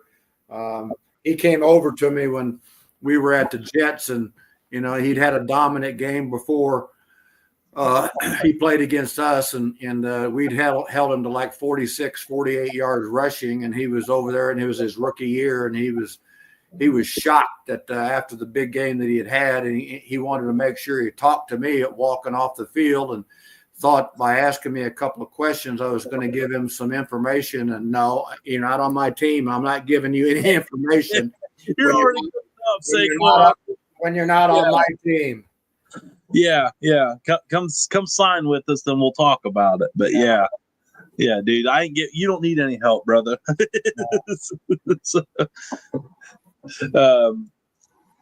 Oh man, fun game. This is gonna be a good game. You can already tell that this is going to be a really good game. This is going to go back and forth, real back and forth. One of the things too, like I said, I didn't say very much about this before, but back in the old days at the old Philly Stadium, when it was just an awful stadium. Downtown, we used to go up there and play when I was with the Oilers, and all that kind of stuff. Is that you would be shocked. I mean, I've been hit with batteries and bottles and all kinds of things, people throwing things out of the stands at you and stuff. And, if you ever play a bad weather game in the wintertime and it's snow, you're going to get pelted with snowballs, ice balls, everything, and. Yeah, I got a lot of friends from Philly. Actually, my college roommate was from Philly. That's why I was out there for the Philly Browns game. And, that's Phillies. They take great pride in being different, and you ask yourself, are they really that different? Are their fans that rowdy? Are their fans that passionate? And the answer is you can't really put it into perspective of how true that statement really is. It really is. World. And I've been around a lot of fan bases, and they're just different out there in Philly. It's different. It's the only, I've been around some great fan bases at Cleveland too, and the Raiders, and it's unbelievable. But what tells you something about the fan base is in the old stadium and the new stadium, they have a courtroom and they have jail cells in the bottom of the stadium where they put you in jail and have a court appearance right there. Yeah, they hire a judge that probably comes down from the cheap seats and puts on a little orb. What's the BAC level of the judge that goes down there? That's what I'd like. I don't know. It's amazing. I would not want to be. I would not want to be that judge down there all the time by myself, because I'd want to make sure I had heavily armed protection because of how drunk the people were that was going to be coming down there to be slammed into a cell. Yeah. I mean, I don't know. If I was the judge, coach, I think I'm going to bring in a judge that's a Philly fan. So there's a little bit of leniency, maybe just give him a little fine, like, hey, you're an Eagles fan. You got a little out of control today. We appreciate you making this place, what is what it is. Yeah, I wonder what the maximum penalty is up there. Hey, how about that one? They gave you a fake-looking tush push and ran a quick flip, a toss, crack, sweep right here, but made it look like tush push, but then they ran the ball outside. Yeah, it's good to keep them honest, keeps them from crashing down at the center every time when they do that, right? But the big difference there where people weren't paying attention was Barkley wasn't up there tight to the quarterback. He was in the tailback position, and people should have known something was up. Right. Yeah, that's a good point. I mean, that's why they pay you the big bucks to be on here. Oh, my God. Here we go. Hey, and you can't just keep on going about and checking your ego with play calling, but you got to do something really fancy, wrinkles, so that everybody can say, hoo, look how smart I am, and look how stupid you are. I'm putting them in a loss. You've been marching the ball down the field. You don't need some gadget. Nothing more than nuts. And that's Frankie Louvu. Frankie Louvu, who we were talking about, just made the blitz. They just sent him on a blitz, and he got there. Now you're at negative 2 yards on the whole drive. You're back and you're unbelievable. Oh, now it's 3rd and Texas. Yeah, you still. I mean, I don't understand why you'd want to go backwards there. I mean, gee whiz, you're already close to field goal range. Now you're not even in it. I don't know. That was bad. That was real bad. Yeah, they've got it. They've got to get yards right now on this 3rd down or punt it. Yeah, that's 100% correct. 3rd and 17. We got a big one. Chip's joined us here in the background. I'll bring him on here in just a second for late night parlay. And they started this drive on the plus 48. Now it's on the plus 43. They got back in field goal range. That's about all they could do there. And go there with the second catch. There we go. There we go. That's good for the betting guys. Yep. All right. Well, let's see here. Jake Elliott, who's missed. Now, here's the other thing too. Jake Elliott's missed the first field goal. It should be to make it 7-6. So that 3 points. And he missed it from the ball being on the left hash, and the ball is again on the left hash. So let's see if he does anything on his adjustment. No, ball's on the right hash. Did you see that stat? Did you see that? Yeah, the ball's on the right hash, and it goes left again. The Eagles are one of 3 teams to not have a 50-yard field goal on the season with the stat they hit him with. And he shanked it left again. Oh, my God. Jake Elliott has been so good. And that one was a lot wider left. Wow. Yeah, that one, that thing knuckleballed left. Chip's here. Hey, there he is. What's up, boys? Hey. He said he's yawning and shit, Coach. We ain't going to tolerate it. We're not only winning champion mentality. Champion mentality. So that idiot just missed another field goal? Yes, he did. Yes, he did. That's brutal. He missed it wider left this time than he did the first time. I don't know. Well, luckily we didn't take any field goal props. And how does Austin Eckler? How is he the only one with a catch in the game for Washington? What the hell is going on? So here's the other thing here, G-Dub, that happened last time. What happened last time, Coach, when they missed that field goal? Touchdown. And it went right down the field, very fast down the field, very quick. Washington was in a no-huddle offense and put 7 points on the board. And it's going to be close to about the same field possession as that one drive. Yep. So here's a little fun stat to keep track of. If they do something with this drive here, even if they get 3 points, that's a 16-point swing because they took 6 points off the board and added 10 points off those mixed 2-3 field goals. That's exactly right. That's exactly right. That's Brown's math, Coach. We're pretty good at that stuff. That's good.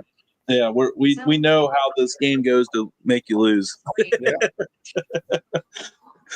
So, all right. So Chip is in here again. Let's do a quick recap. Oh, okay. Wait. Okay. Oh, geez. We got a fantasy question here from John Z for G-Dub. Okay, G-Dub question for fantasy. You know this is going to happen. Which defense do I start tomorrow? New York or Green Bay? I think he means Sunday. Good job, John Z. Which defense does he pick? Well, right now is that the advantage I'm seeing is on New York's defense is supposed to be more dominant, but I think Green Bay will be playing lights out. So I would pick Green Bay's defense if it was me right now. But I've been watching that new coordinator there, and he's done a very good job. And I think he's going to get after Aaron Rodgers and the things that they're doing on offense. I think the Green Bay defense has an edge. That's just me. Rodgers is due for a breakout game at some point, though, too. Golly, he's got to figure it out at some point. And Daniel Stack. So here is our late night parlay again. Jalen Hurts and Jaden Daniels. We need both of them to hit 250 yards. Had a decent start. That slowed off a little bit, but that can pick up. A.J. Brown has 2 receptions currently. Zach Ertz, I don't think, has any. And then We got Zach's got two. Who's got two? I think Zach has. McLaurin's a little boink. McLaurin needs some catches. How about one right here? Yeah, he can get hot though on one drive though. I've seen where he can. And then Dallas Goddard, Zach Ertz, AJ Brown, Chips Toby. That's a Dallas, how do you say Dallas' name? Say that for me again, Tony. I think it's Goddard. Is it Goddard? Goddard? I don't know. It's not. Again, are you the one in Quebec or am I the one in Quebec? You've been in Quebec all week, so I'm throwing French accents on shit. That's your fault. That is your fault. 100%. You've been up. I've been watching all these wee boo boo see-boo plays all week, and now I'm throwing Goddard, making things French. Was it 2 sacks in a row? What's going on? Yeah, well, it was amazing. A total shit show. That's what's going on. Oh my God! Why can't we ever just get a good game to watch? This is brutal. Well, it is a good game. It's close, just not for the over. Blake goes. Blake's not here. I gotta tell you this when you missed it. He goes, "Why are all the bets always over?" I know. That's what he said. And I was like, Does he not know my channel name? I was like, it's 3 overs. It's 3 overs. I was like, we don't cheer for defense. It's like, No, we don't care if we lose. We'd rather lose money than cheer for defense. Sorry, coach. I know how that is. he was a quarterback. I was. Oh boy. Oh, Boy, nice stop by brutal. Philly defense. What a response to bail him out of that. That was. What's the flag? Oh, Holding? a shank punt. What a terrible punt. 26-yard Oh, you line. guys are way ahead of me. Yeah. Sorry. Oh well. I'll pause mine a little bit. That was my connection. Your connection's great. Where are you staying at tonight? You're in Canada somewhere. I'm on the casting couch. Oh. I'm down. I'm sitting on a couch right now. It's probably just gross. Like Yeah, hotel. You're in a couches or hotel just, couch. like- I guarantee you some guy named Bubba dropped his DNA all over that thing. Put the legs away, Chit. This is a family-friendly show. Come on. That is a nice hotel room, though. That's all right. It's not as nice as the one I was at the last 3 nights. All right. You know what? Going to Negativity. the pool. Also, since Blake's not here to defend himself, he's also on record saying, at first look, I don't like your bets and they have no chance of hitting. That's what he said tonight. He did. That's what he said. He did. There's the receipt. Oh, There's the receipt. God. I was like, boy, thanks for that. Blake said that or coach?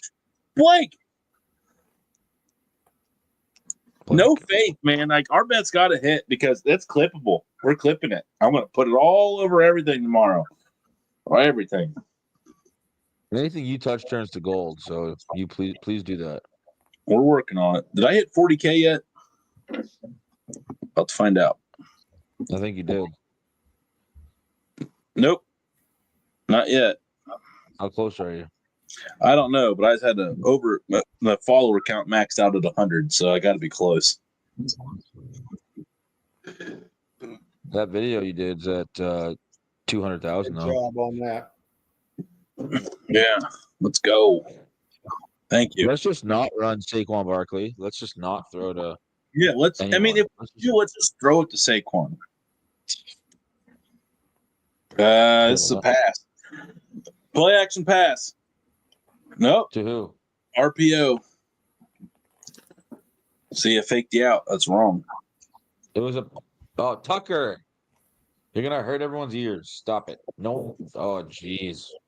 You guys are a lot farther behind than I am. I've been watching the plays way over and done with. I slowed. Yeah, I slowed. He's on that Canada time, coach. You know, we can only get we only get the greatest sport in the world up there as quick as we can. Yep. And now he just threw the ball away, so it's 4th down. They got a punt. Oh boy, they're just terrible. We did. I'm on. Jeez, Johnsy, no patience. No patience in the comment from Johnsy over here. None. All right. So, yeah, there it is. Yeah. We're on the late night show right now, live. So hop on. But how bad is this game? It's terrible. They're saying it's good. on the show. They're like, yeah, it's good. No, it's not. It's terrible. How It's does a Terry good McLaurin? game, How Chip. does Terry McLaurin the only one with a catch in this game for Washington? Tell me that. Look, I don't know, How but is AJ Brown, really going to punt the hey, ball? Tell me that. G-Dub, there's that body language by I AJ know. Brown. And The he good was news is- wide open Shout out too. to And, Wide the defensive back fell down that was covering him. And I don't know what Jalen Hurts was looking at because that was where the play was designed to go. But his eyes weren't over there on that side for whatever reason. I don't know what the deal was. Coach, you think I could throw a ball better than that? I know No. I can right now. I Yeah, saw but you you were shake your head, Tony. You were throwing 102-mile-an-hour heaters, man. You still got I that know. shoulder. You got that cannon. Yeah, I know. I could not have. I was not. I was the guy that hiked the ball. I wasn't on to throw the ball. Hard to You know believe, this- guy like, with a body you know like this mine, sweaty that I beach. was, that I wasn't a skill position player. You had the sweaty taint. Yeah, I did the Fuego Lento. Hey, what's up, man? Been a long time. Yeah, I had you just put a little. Yeah, actually, it was pretty clean because the quarterbacks wiped it every time I hacked them the ball. I always had a clean taint. So Always had a gross. clean taint. I was like, I was like wiggle on them, like make them feel awkward before the snap. They give them a little wiggle. Yeah, that was a joke. That wasn't really how that went down, but it should have. I was the guy that held the ball for the field goals. I was the holder. Yeah. Hey, GWC Garraway's got big game Friday. I don't know if you've been keeping track. Yeah, I have been, and 2 nights ago I went out and spoke at St. Edward's High School. Oh, St. Ed's. St. Ed's is they're up going for their 4th straight consecutive state championship, so they're in the semifinals. So I spoke out there on Tuesday night. Yeah, Garraway. They actually that little conference they're in. There's 4 teams still alive, and all 4 of them can make it to the state and not play each other. Wow, that's crazy. And That's that little crazy. small school, not one school public, all public schools, not one school has more than like 130 kids in it, and they might put 4 teams realistically into the states. Wow, that's amazing. It's Hey, don't forget to put up that thing about that thing I'm going to be doing on Saturday. Coach, thank you. This Saturday, I'm going to be over here at the Hall of Framers and having autograph signing and telling stories and answering questions and all that kind of stuff. It's going to be a great day at the Hall of Framers. Yeah, from 12 to 2, only a couple tickets left. There's only 100 available. There's only a couple left. So make sure you get on those right away because you know how it goes. Everyone waits to the last minute to go ahead and get them up. So go ahead and get them now. Go ahead and get them so that way you can go up there, have a good time. Food and drinks provided, autographs, Q&A session over on 138 Front Street, Berea, Ohio, and at the new Hall of Framers location. Absolutely awesome guy, great small business. Always got good stuff going on. Go hang out. Yeah. It's right there by Mike's Bar and Grill, great restaurant and bar and grill, and Mike's is going to be the one that's going to be comping the food in there also. I've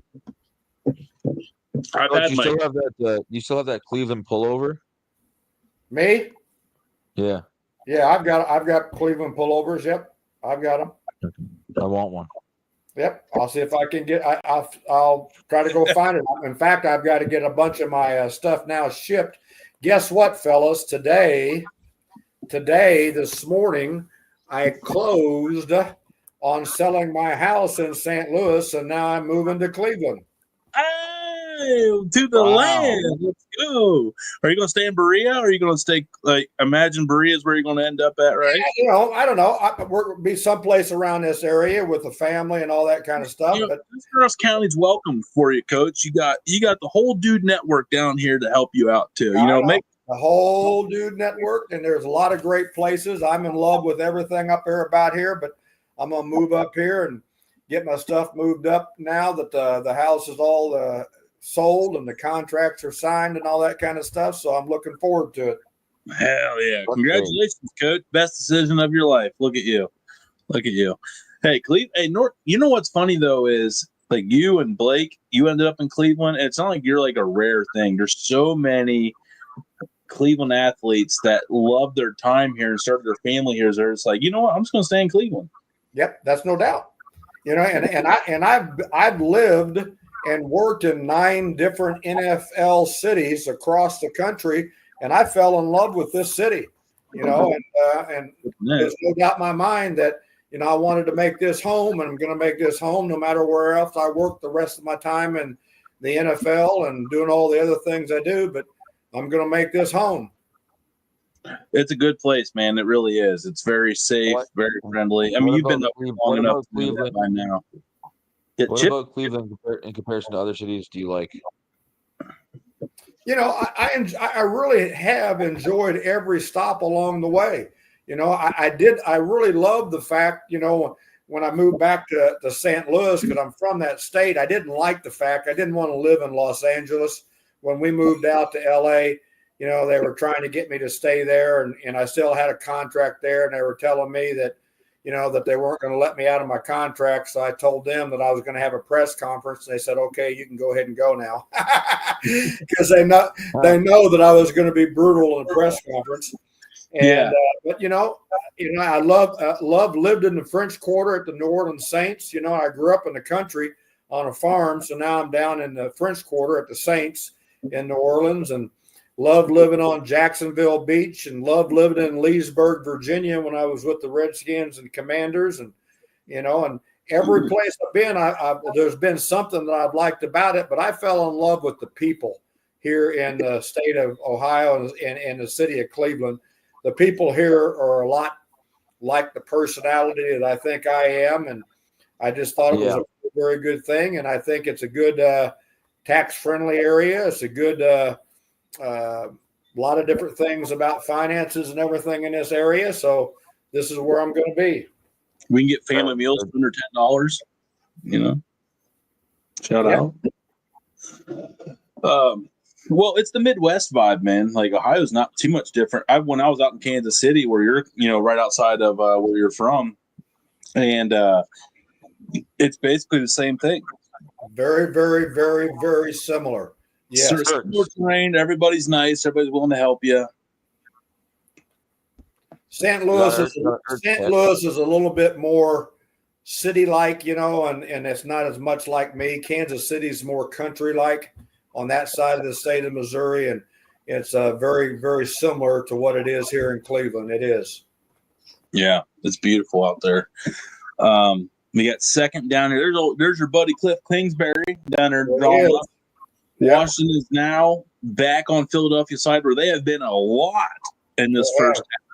Only 7 points to show for it, but God, there's been a lot of plays on the other team's side of the field.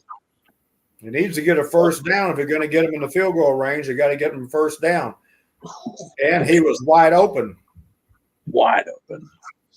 Missed him? Great. Well, it wasn't anybody of our guys anyway. No back. No back, 4x1. Chip, did you have that hockey game tonight? Were you at the game tonight? Oh, it's tomorrow night. Austin Eckler looked like his hands were on backwards. Eckler has 5 catches. What the actual F? Who does? Look at that. Austin Eckler. Unbelievable. Oh, my God. Jeez. I told you guys that story. I told you that story, but when nothing more pisses me off than to see drop passes and everything from my own children. From the time I had to start changing their diaper, I'd make them stand up when they could stand up and have to catch the diaper and go dunk it in the diaper pail. And I was teaching them how to catch from the time before they were 1 year old, because I wasn't going to put up with that bullshit. Yeah, I used to do something similar with my boy. I would just throw the ball right at his face. Yep. And when you know what I did? You can ask Blake. Blake pissed me off when he was a freshman in high school because he dropped the ball. So I put him out in the front yard so the neighbors could see. Made him sit down in the front yard and spread his legs, and I threw at his nuts. And I threw right at his testicles So if he didn't catch the ball, it was going to hit him right in the balls, and he was going to understand about how to catch the ball at that point in time. That's money. For whatever reason, he started catching the ball better, so he didn't get hit in the nuts. Isn't that something? Yeah, that's kind of what. Yeah, problem with Wally was when I threw the ball and hit him in the face, he would just laugh. He thought that was the funniest damn thing, and I was like, "What do I do with this?" Well, right here, I just gave you the thing. He won't be laughing when it hits him in the nuts. Oh man, I'm going to do that to him Saturday. He does snow angels while playing basketball again. That's what I'm going to do. I'm going to go out there and start doing hard chest passes.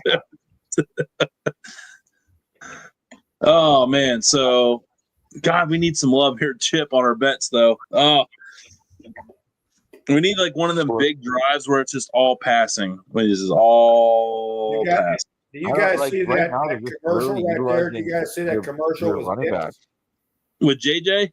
No, did you see that commercial right there on TV that had Dick's Sporting Goods? Yeah, with JJ. Yeah. So guess who the first dumbass was that let Dick's come into the National Football League and be a sponsor? Was that you? I'm the head coach of the Buffalo Bills, and they were my number one sponsor for my TV show and everything, and nobody had ever given them a chance anywhere in the league. And then they went wild after that sponsorship that I gave them when I was the head coach of the Bills. So what were head coach of the Bills? I was the head coach of the Buffalo Bills, yeah. What year? Back in 03 through 06, and they wanted me to fire a couple of coaches. I wanted me to fire 3 coaches at the end of my 3rd year, and I told them no. So we all left together, and me and those 3 coaches have won 7 Super Bowls, and they haven't been back to one. Who are the other 2 coaches? I'm not going to mention their name, but they were, one was at Seattle, and one was at the Steelers, or 2 of them were at the Steelers and 1 too. So yeah, I think another Seattle one. Well, so many staff members. Yeah. Wonder. But anyway, I wasn't going to fire anybody because they weren't bad coaches. Right. Yeah. But back then, the owner back then, nobody. I was going to be a neurosurgeon, and I diagnosed him with dementia. And nobody else knew that he had it, and he did. And I wasn't going to pay attention to that bullshit. Wow. Hey, Coach, do you have any Buffalo pullovers? I don't have any of those anymore. I have some old Houston Oilers back in 1989, 1990, 91. I got some of those. Oh, it's funny. I'll take it. My daughter, who's a doctor, and she was wearing out there the other day out in San Francisco. She had her one of her Houston Oilers T-shirts on, and she was showing me that. She still had that one back, when she was born in Houston.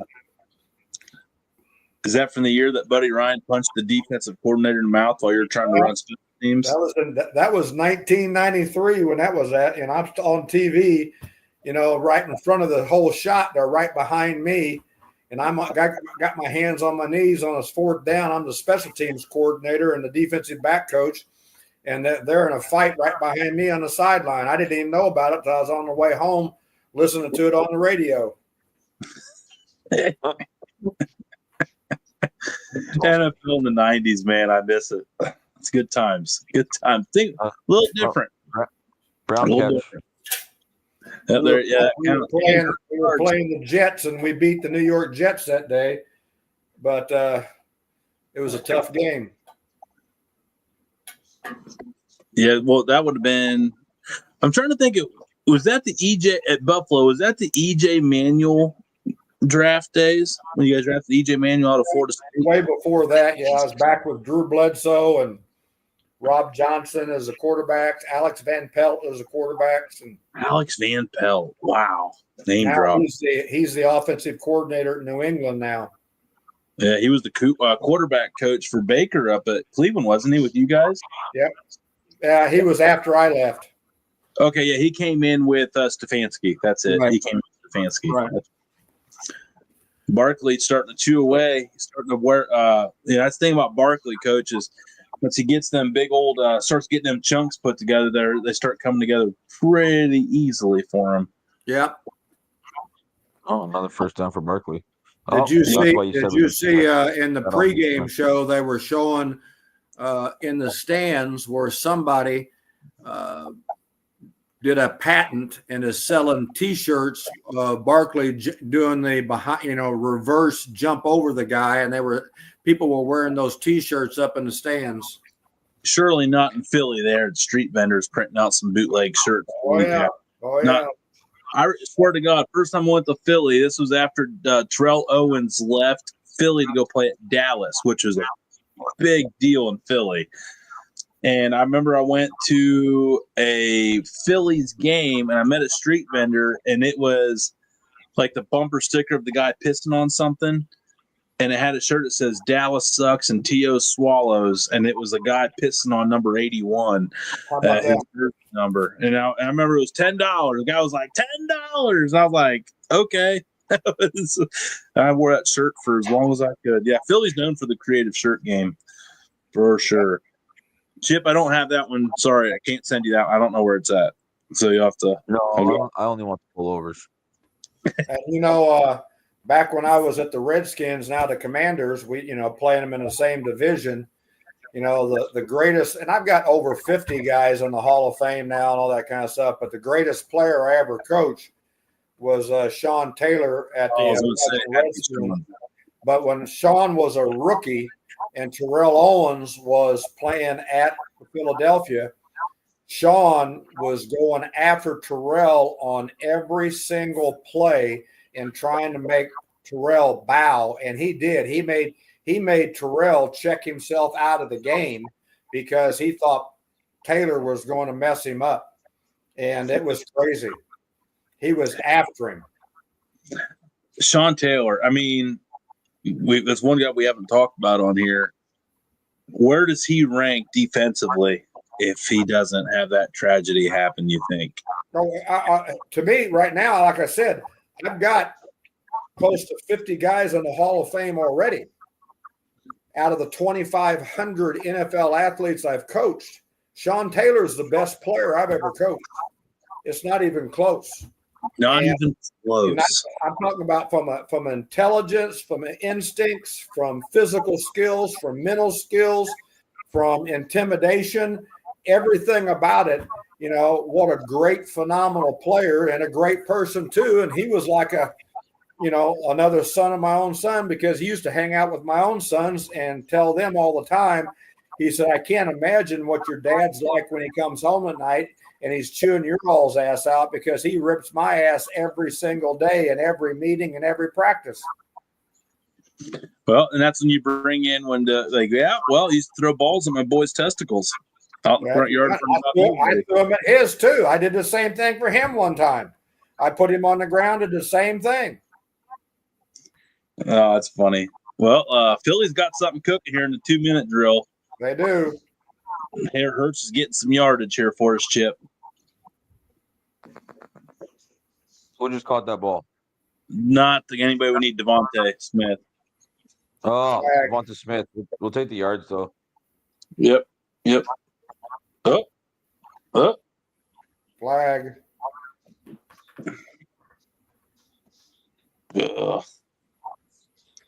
That's probably going to be holding. Well, maybe defensive holding. Just get the yards and score, and then I really want the Commanders to get the ball back here. Yeah, quick score would be nice. Y'all know where Zach Ertz is at. We are going to take G-Dub. We are going to take a break at halftime. Are you wanting to stick around, or you're welcome to stick around as long as you. Yeah, I'll be done. Yeah, that's fine. Yeah, that's fine. That's fine. I kind of figured. Yeah, this is a little different format tonight, so we're just feeling it all out here. So yeah, we'll get you here till halftime. Then we'll lose our bets gracefully after that. Sorry. I mean, we're going to come back here. I mean, this is the big drive here before the half. A big drive. Huge. Yeah, it's a little bit late here. Both teams got all their timeouts too. Yeah, this last minute could be forever. Oh, it looks like Philly's going to start making people take them. Take him down. Take him down. Okay. You're gonna have to sync up your TV there, mister. I will hereafter at halftime. G-Dub, hey, real quick, I kind of want to get your take on this weekend slate of games. If you got to look at the schedule any this weekend, and what's the game, if you have, what game are you most excited about watching on Sunday? Well, tonight was in the top three, and then the next two that I think are huge games to see. I think the Baltimore and Pittsburgh game is going to be a huge game in the AFC North.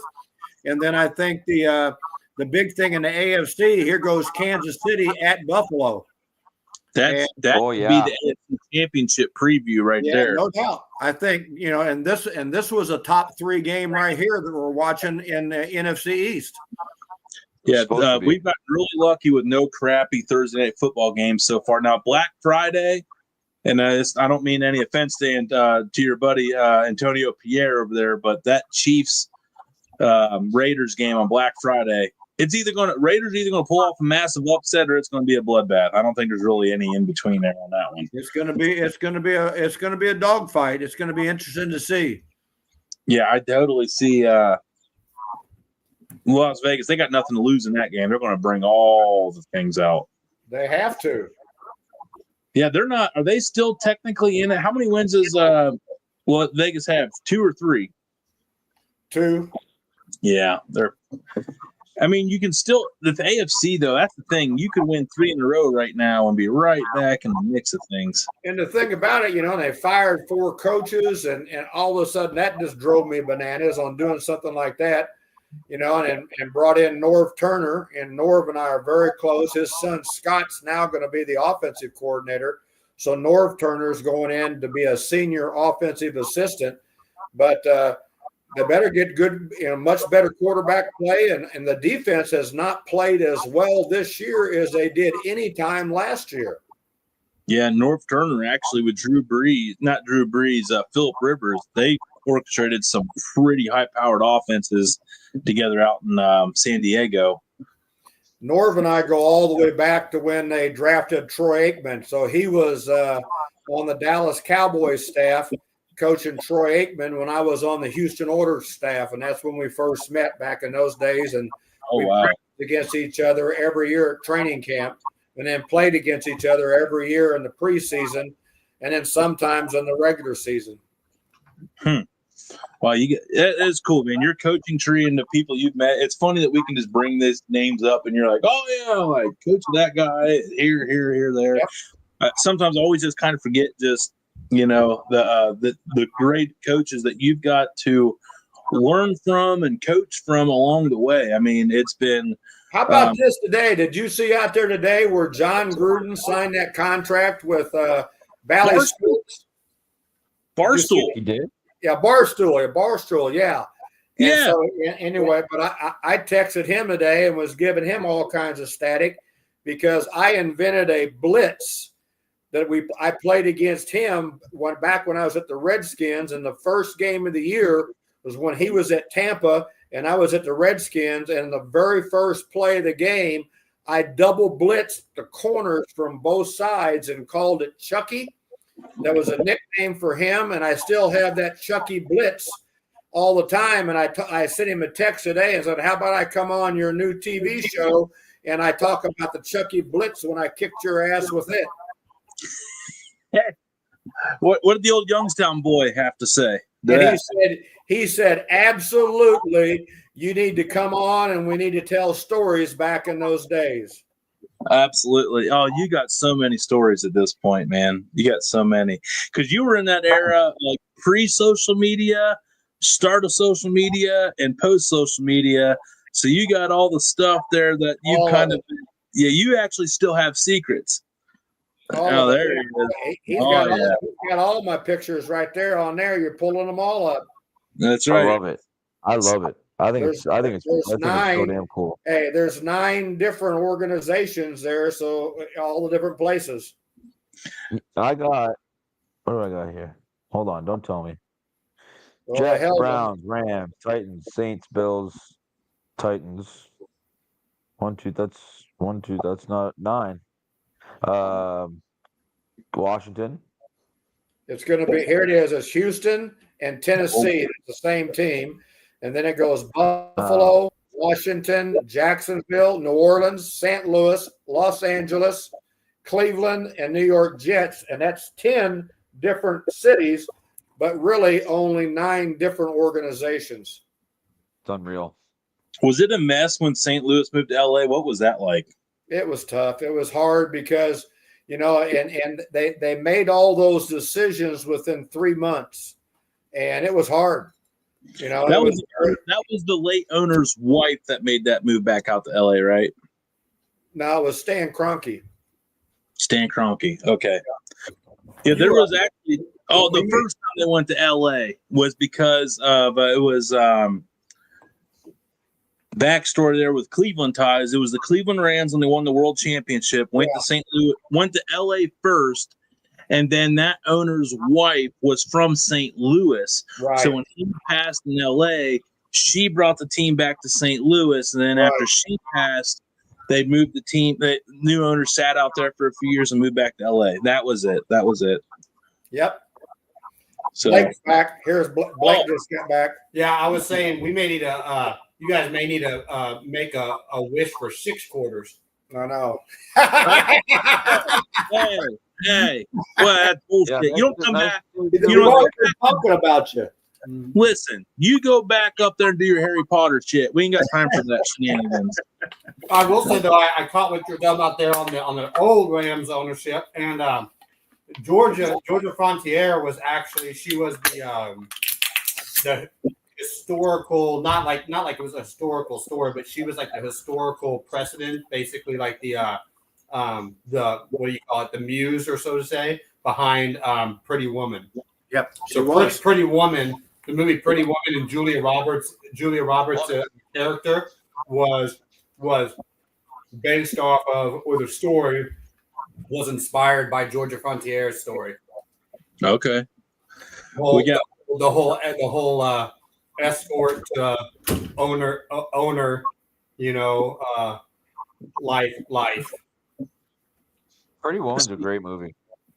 It was not, Chip. I thought it was great. No, don't talk like my wife. Don't do it. I think I was just like so teased by Julia Roberts. I was just always so excited. I mean, I'm all for the hose. Tony obviously works on commission. Big mistake. Huge mistake. Huge. Hey, we got some yards here. Hey, Blake, Chip, we just got 20 free yards coming up here. You're ruining everything for me because I'm sorry. I'm excited. 23 yards. Let's go. I'll time it up in a second. Only about 190 more to go. Who got the ball? Eckler again? Oh my God, this guy. Jaden Daniels passing yards, bro. Yeah, I guess we'll take that. Yeah, we actually need that. Targets. That's great. Yeah, because Jaden Daniels. Okay, Jalen Hurts has 101 yards passing, and Daniels has 83. So a little bit behind the 8 ball, but yeah. So right on. If you gave him 6 quarters, he'd maybe get to 250. This guy. Who invited Blake? Yeah, it is. Who else? It's hard to believe G-Dub's more. Way to talk not in front of the camera, Blake. Yeah. Yeah. Get on here and say it to our face. Say it to my face. Oh. Yeah. Say like you have passion. Hey, buddy. Hey, Blake. I'm sorry, man. He threw the overs up earlier after like doing a whole 20-minute like stat segment, and I was just like, delusional much? That's all right. Things are coming out of a. Yeah, I was like, did I miss anything from the whole stat segment that we just had? Be like, hey, here's 19 combined games worth of data on these two teams, but tonight on a short week in a hostile environment, we're going to throw all that out of the window, and it's going to be a skirmish board. We're going to let Blake make our picks. We're going to let Blake make our picks next week. That's how that's going to go. The tournament score is 0 receptions. 3 unders Thursday. Ew. 3 unders Thursday. There you go. There you go. We're getting closer to 100 yards. This guy. Did he throw it? About 95 right there. Who caught the ball? You know, hey, you never know, man. There may just be like an explosion in the fourth quarter. You Like need one big play, and you're back on track. I mean, that's just how it works. Ball on the ground. This could be one of those overtime games, though. I don't know. Could be. Could be 6 quarters. I know, that's been the running joke all night. As I've been telling Tony, he needs this overtime count. He needs to pray for overtime. You may need to pray. You guys may need to pray for a tie so you can get every last second of overtime. There we go. Boy, that was Zane Gonzalez of Berea fame. Arizona State. Yep. Came out of broke every major NCAA kicking record there was to be broken out of Arizona State, then came up to Cleveland and sucked. What's up, little man? Mickey Mouse Clubhouse. It's the Mickey Mouse Clubhouse. Come inside. Let's come inside.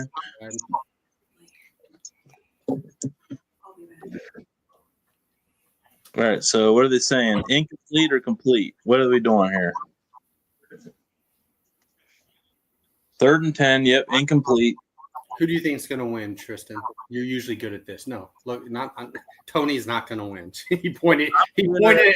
He knows up here. Which team? He knows a champion when he sees it. He said the green is going to win. He's probably right. I don't see Jaden Daniels winning this tonight. He's like eerily right. Like if you want to talk about betting, like that's like he's probably got to be a 90% winner when I ask him. I'm going to go Eagles are plus 106. I got a 30% boost. I got $14 left in the account. Oh, max wager 10. That's ridiculous. 10 to win 1380. I'm going the Eagles live bet right now on the spread off of the refrigerator. What's the spread? I don't know where the video clips. Oh, because I'm on Champions Corner. Okay, never mind. Yeah, so you have to switch here in a second. All right, we have halftime here. We're going to take a commercial break because time for a pee break. And so we'll be right back in about 2-3 minutes here, and we'll do some halftime coverage, stats, bet recapping, some analyzing on the game. So we'll be right back here in just a second. Let me find a commercial here. Here we go. All right. Commercial break. I immediately became thirsty. With both hands. I mean, we're at least buying one, right? Absolutely. One? Each? That's the shit. There's 50 there. Hey, Jason, put this on our tab, bud. Yeah. We're taking it all. Just cooked mine, by the way. All right, Johnsy's a savvy vet. Yeah, Johnsy's got. Yeah, he's cheating already. Go figure. The Californians cheating. There's a shocker. Oh, here we go. Actually, it was Florida. We needed the recount. No offense, Nick. No offense, Nick. Jesus. What a random drop in. I'm excited. Oh, yeah. Probably like our most overdue guest. True. This shirt makes me feel like I have a bra. I feel like I'm like adjusting my bra straps the whole time. Hey, I mean, Yeah, there's other people weighing in on that, by the way. yeah, just so you know. Good. Yeah. Good. I mean, Are you not entertained? Yeah, but Right. Rates is you need to be sponsored by Manscaped. I'm down for that. I'm more Or- down for what Adventure says right Yes. Or Venture says a live waxing. The competition don't start because it's really not a competition for me against you. It's actually me against myself. Himself, right. And I know that sounds very cliche, but I had to battle like why I'm here. Like that was my first battle. Like, why am I here? Like, I don't want to be that guy that they just put in there just to go home on the first episode. Because I thought that was gonna be me. I mean, if you'd have said, T, bet money, who's going home on the first episode? I'd be like, I got 5 on me. I got 5 on me. That's right. It's 7 p.m. Fry. It's 99 degrees. I ain't got no and if the crime is low in your neighborhood, I probably won't go there. So I'm probably not allowed there. That's the difference. There it is. There it is. I'm pretty sure I still got a record. I'm pretty sure I still got one. Me either, Lee.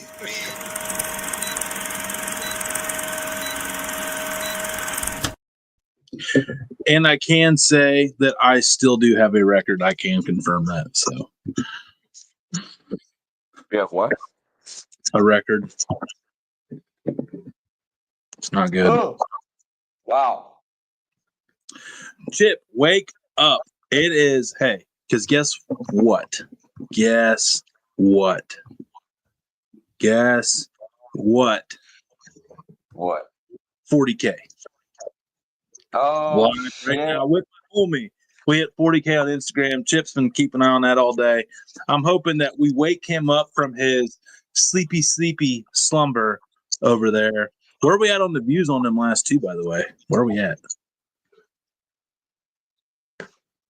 10.8 and holy shit, 210,000 on Instagram. That went up 10K in like 8 minutes. Yeah, it's out there. It's all the way out there.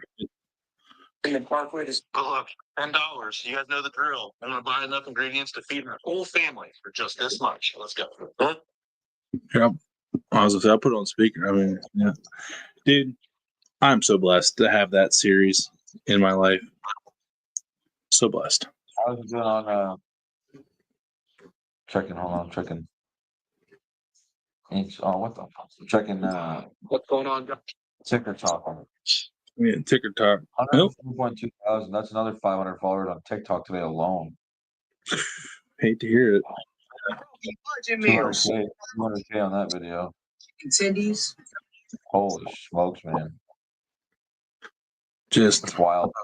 Those are insane numbers. And they officially had 3.2 million likes. Boy. Hallelujah. Normally we go protein first, but no.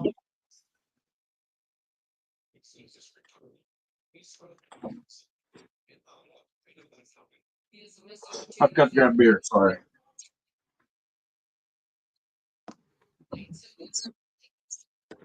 Tucker, what are you doing? Okay. Oh, I got some free bonus bets here. I got $20 in bonus bets. I'm gonna lock in on I told you, man, his boy took Eagles. I love the math behind it.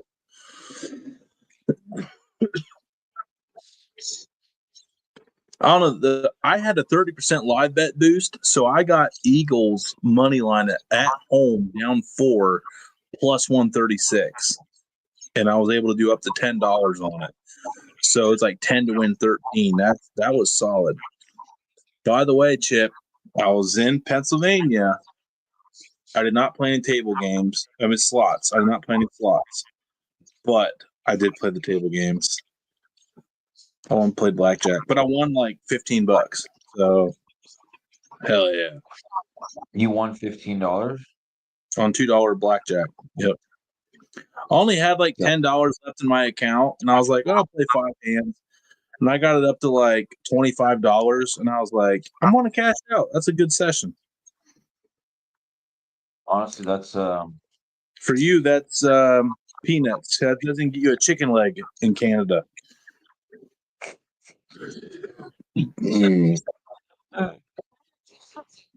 I still will Saquon never get over the crying in Canadian comments.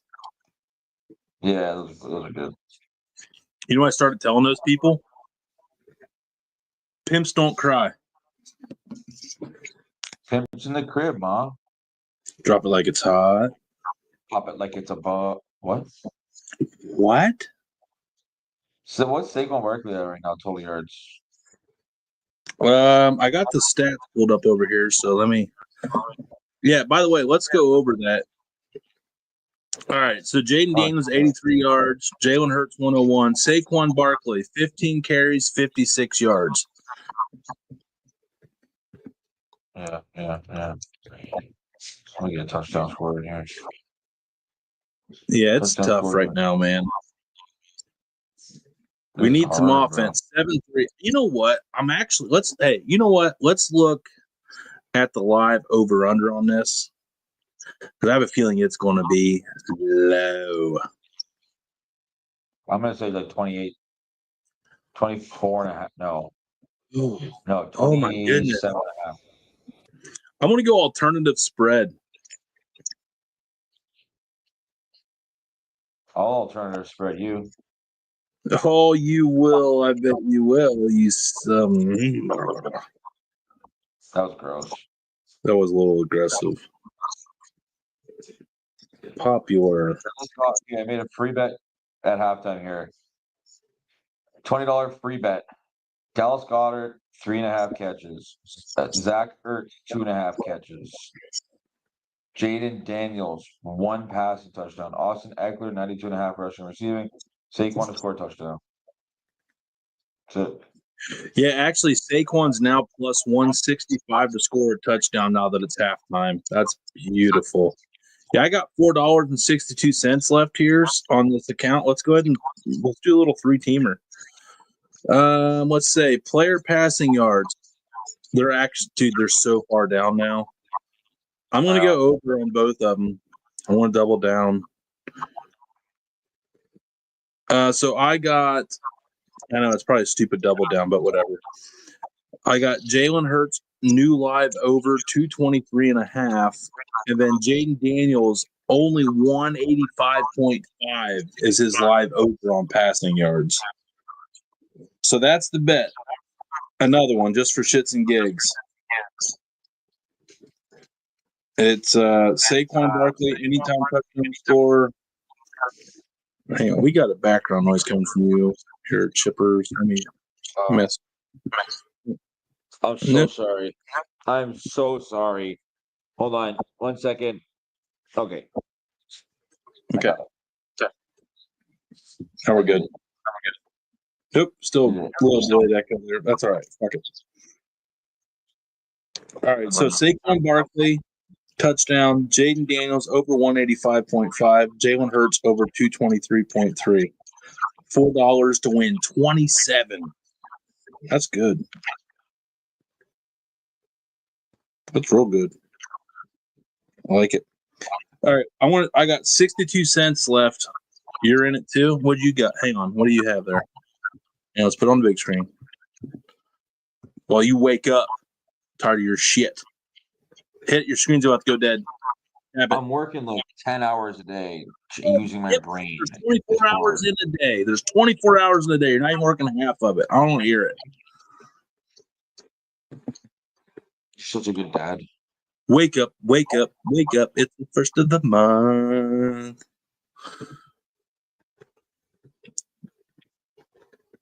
Come on. Get there. Why don't you just say what it is? Just say what it is. Okay. Just read what it is. Hey. Got it. 3.5 catches. Does he already have 3.5? Ertz is 2. Ertz 2.5. Daniels 1 passing touchdown. Eckler 92.5 R&R. Saquon to score a touchdown. Oh, Terry McLaurin, man, come on. I do like our. I mean, we're still in it, dude. We're still. I mean, they haven't really been in the spot in the game where they've had to pass to catch up. We're still in it for sure. Like the 250 plus passing yards. It's just a lot.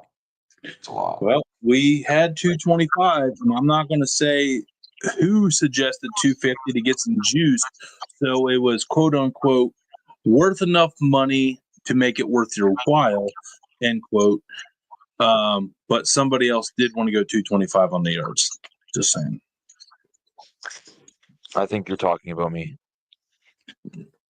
You can point fingers at whoever you want to. I just said a story. If you want to lay claim to it, that's on you.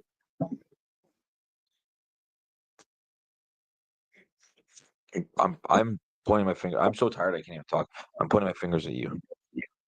I'm pointing my finger at your tired, lazy eye on the left side. You see that? Drooping. Yeah, it's disgusting. It's absolutely despicable what I'm looking Can you at get me right off the big screen here? Why am I in the big screen? I So don't you can know. hide your alcohol problem? What? What? You're on the small screen so you can sip on your alcohol. No one can see you. I think people just know. Hold on, Chip. We'll get you off in a second. 1 sec.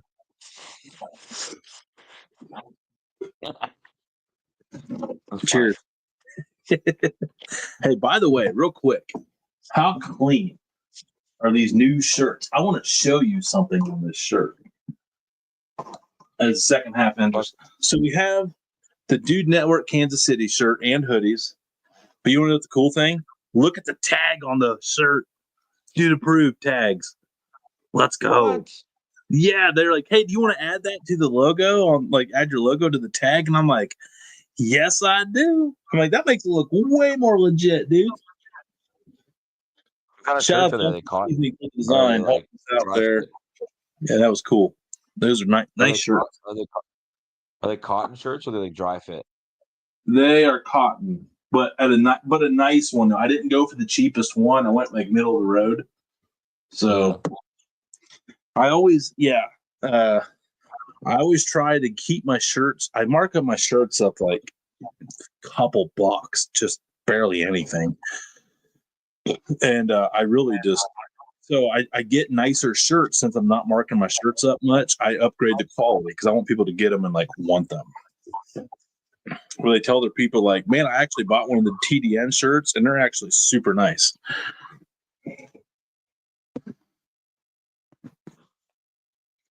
Tucker thinks we're at home.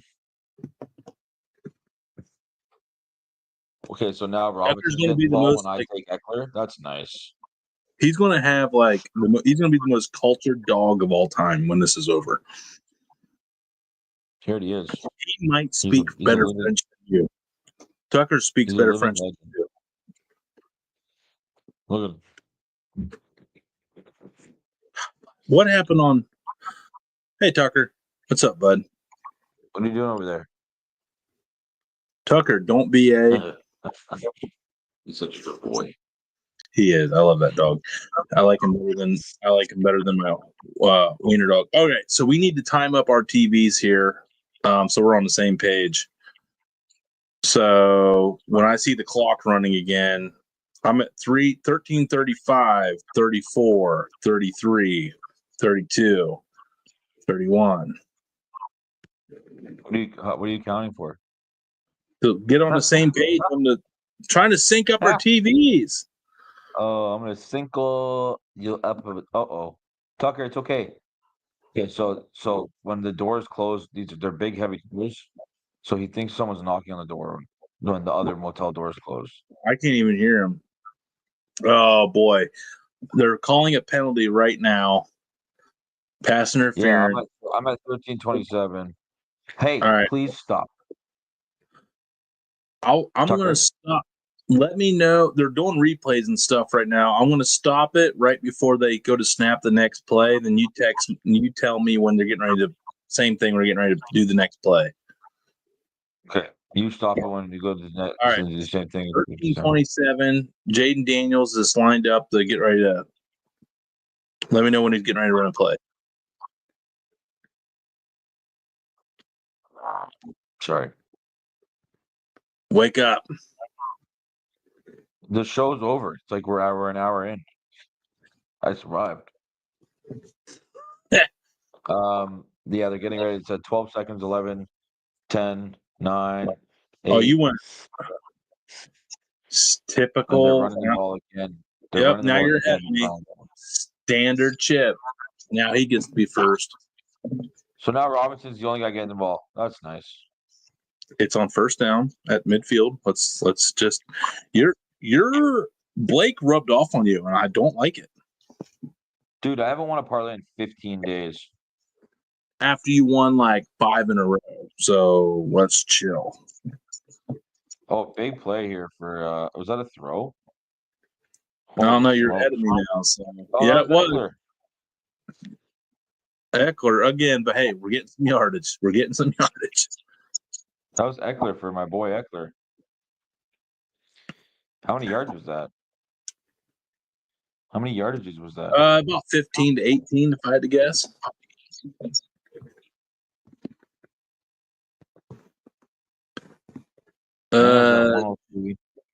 Yeah, Jaden Daniels is at 103 now. So my live parlay of him going over 180 is off to a good start. And there's Robinson. Why are they not in the red zone anymore? What the fuck? Oh, they're out of the red zone. Okay. They lost yards. They're they're in it now, I think. Well, no, they're at the 20.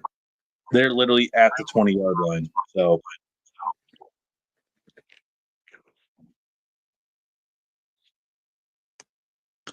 did you see that ref put the ball down and the ball rolled like 3 times to the left? The center just picked it up and put it back where he thought it went.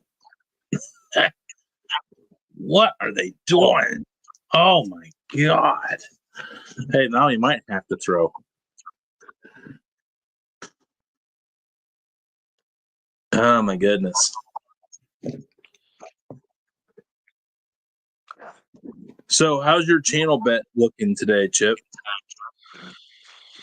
I'm 2 of 3, and I just have the Tulsa game to hit, and that game is the live line's at 65.5, and I have 62.5. So I'm like, I could potentially my first channel bet today. Let's go on the road. Yeah, you haven't hit one on the road. And what city are you staying in tonight? Up in Quebec? I'm in Drummondville. Never heard of her. She's a bit of a whore. Yeah, like Ann Arbor. Yeah. Ann Arbor is still a whore. That's an Ohio State thing. I'm just putting it on my story. Both hockey games hit. We just need to. They're kicking a field goal. Oh, that's good though. We need Philly to be playing from behind right now. They need to start throwing. We need. What's this flag? Oh, it's on them.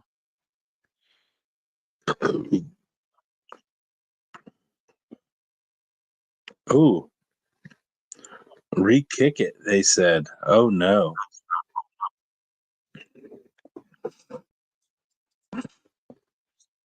Oh, delay a game. Wow. Now he's got to kick this from 45. That's actually a big deal.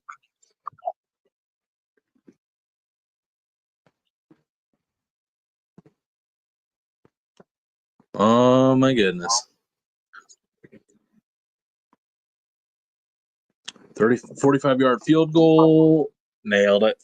Didn't do that in Cleveland when we drafted him in the 4th round. Just saying. Okay, 10-3. Wow. So exciting. It is. It's about to be. Oh, we got. I say let's do one more drive each. One more drive of the. Let's go get an hour and a half in here. Then we'll see, unless things start picking up here. But we'll probably know. We always do an hour and a half. No, we do an hour. But that's okay.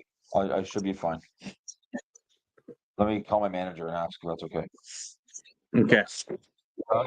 You got Blake lingering in the back. I don't know if he's coming back or not. Give us a thumbs up, Blake, if you're joining. Nope. You don't have to. Just I didn't know what the play was there. We got another half hour here. You know, I ate pizza today from Pizza Hut. Man, I didn't know how to give a thumbs up. I was like, "Can you see me? I can't see myself." So you got pizza from the Hut, dude. Can we talk about Pizza Hut? Pizza Hut is gone down here. A lot of them have closed. Pizza Hut pan dish, like dish pizza, is king pizza, and they invented the stuffed crust, and we should all appreciate that. So, how was your Hut? Dude, I just got a regular pepperoni pizza. It was so good.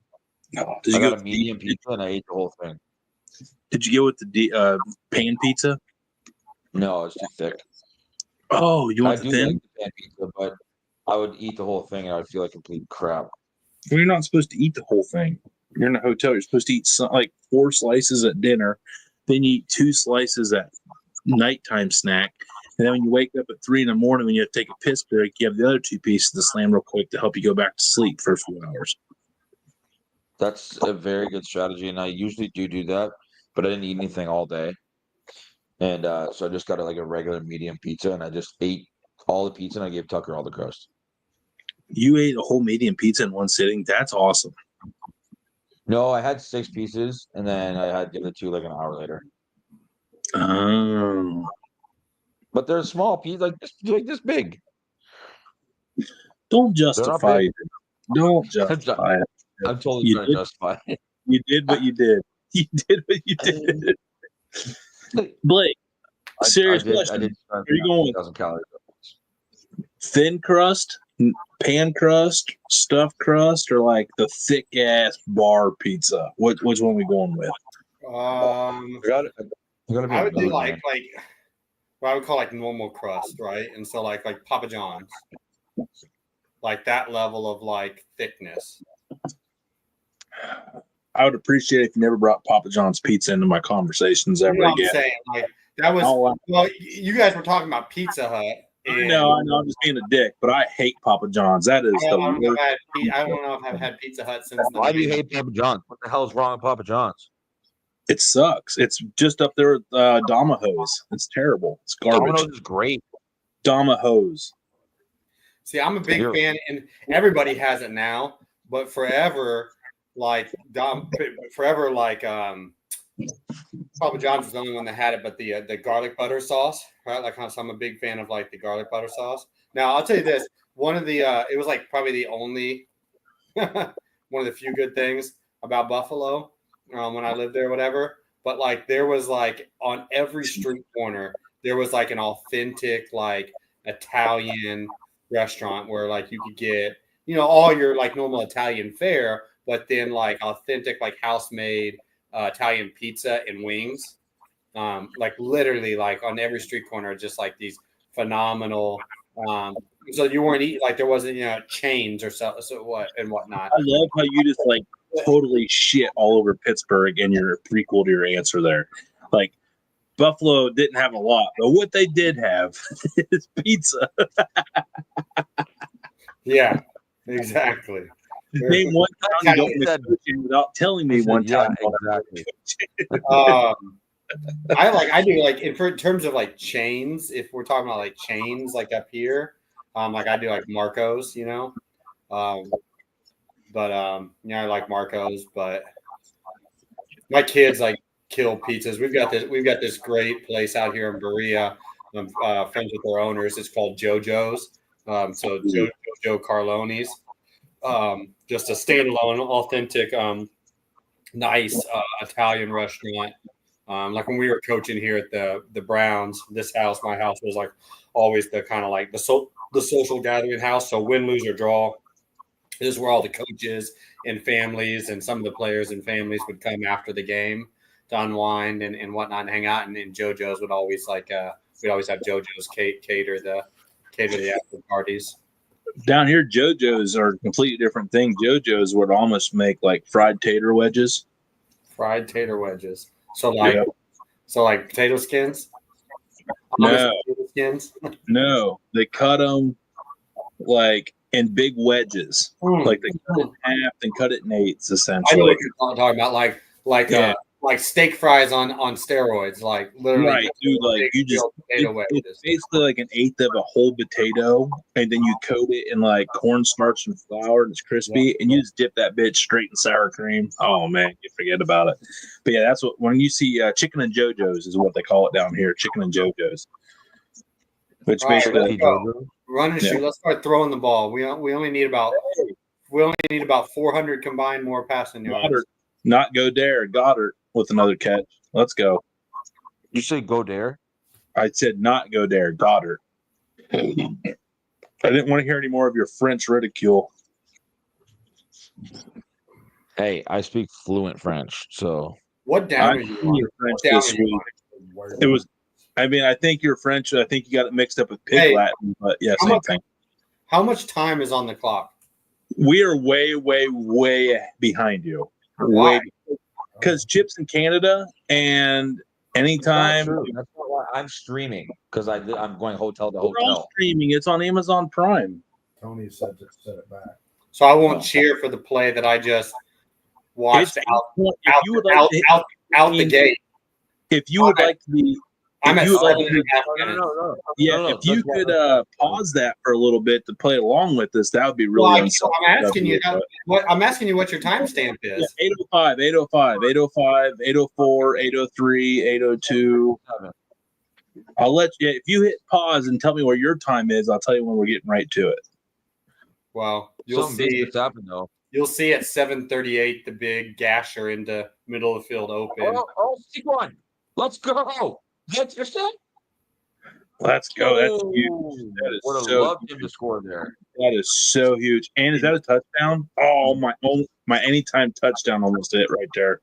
All right, 7, 34, 33, 32, 31, 30, 29, 28, 27. Oh, man, that's huge. That was so huge. What a beautiful – boy, they had – oh, man. So, Blake, what happened right there? When that safety came up, did he overcompensate or is just Saquon too good? Go dare. No, they had it schemed up for that defense right there. And so, you come on, Tito. I'm done. I don't want to talk. And done.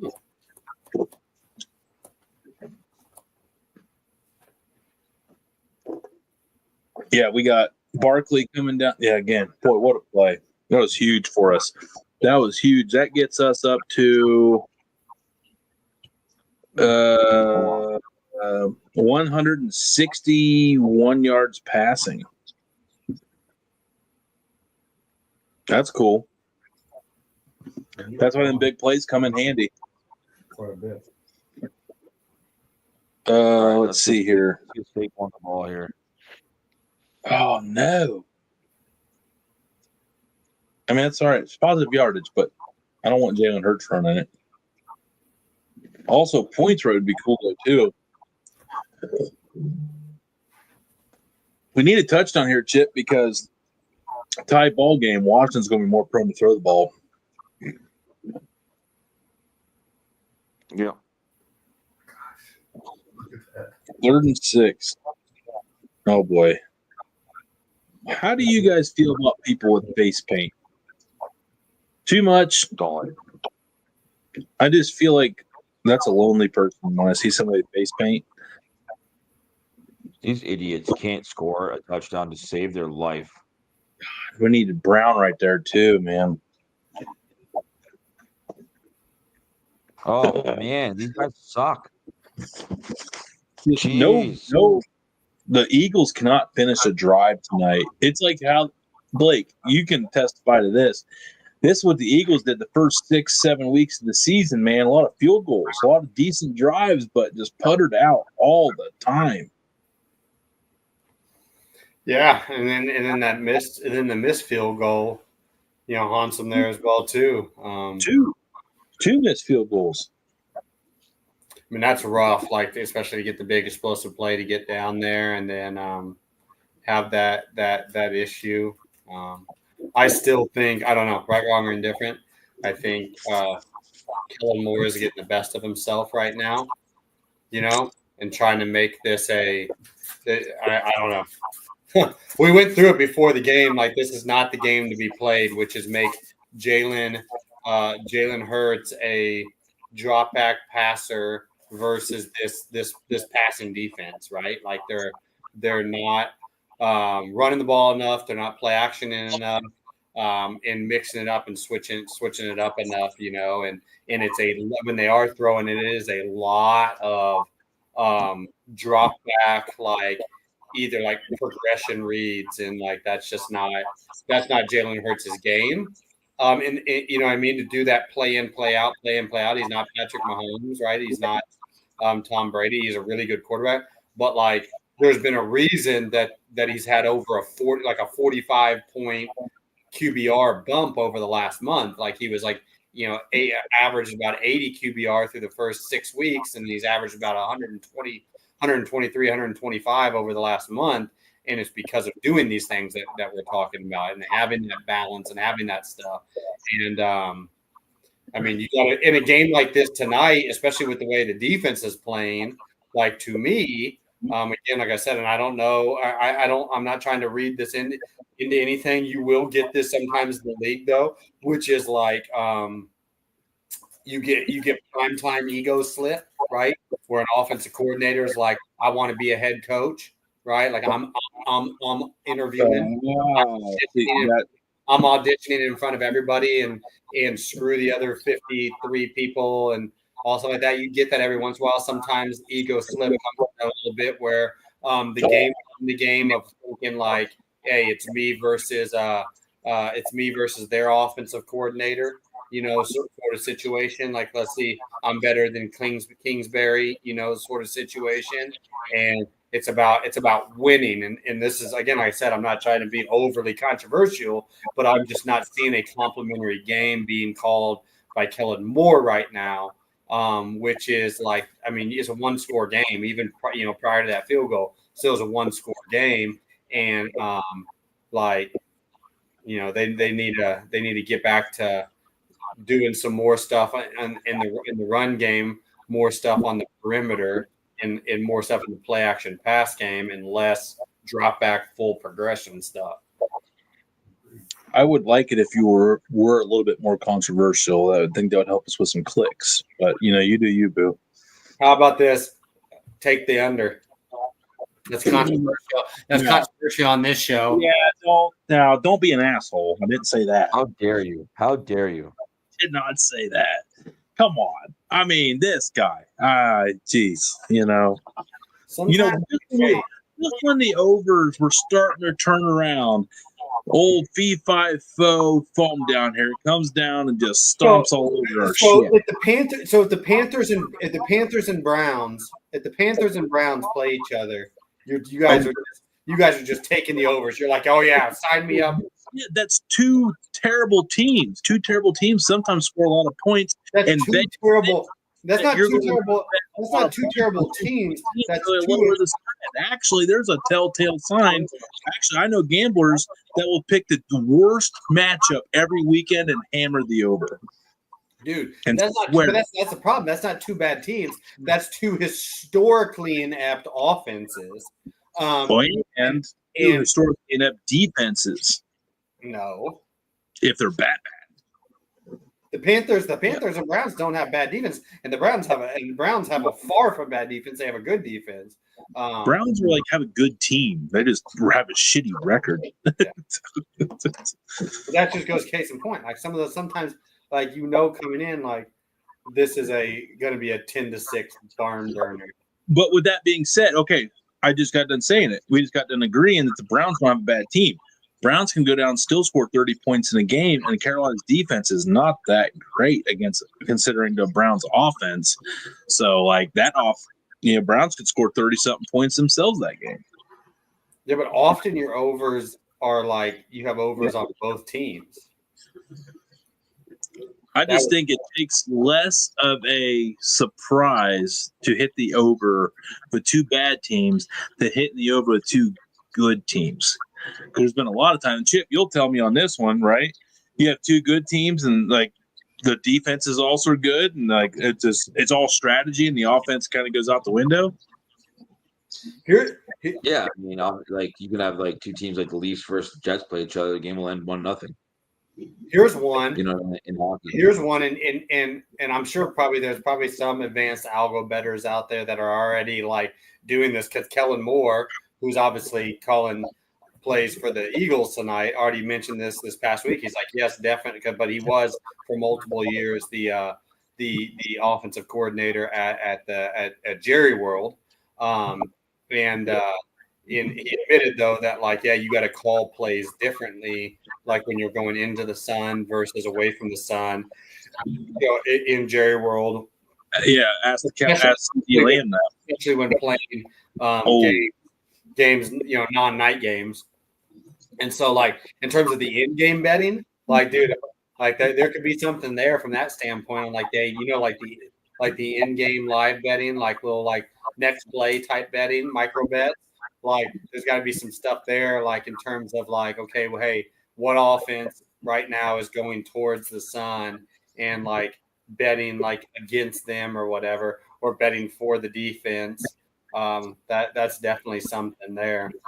I would definitely take the under on anybody going into that sun down in Jerry's World. Yeah, I'm with you there. And that's like next level betting. Oh my God, how is that not blocked? That was so close to being blocked. Like that guy he got there so fast, he like jumped past the ball. Watch it. Oh, they're gonna show it. Jeez. All right, boys. Chip's gonna go to bed because I have to get up at 6 a.m. tomorrow to go film. So, all right, buddy.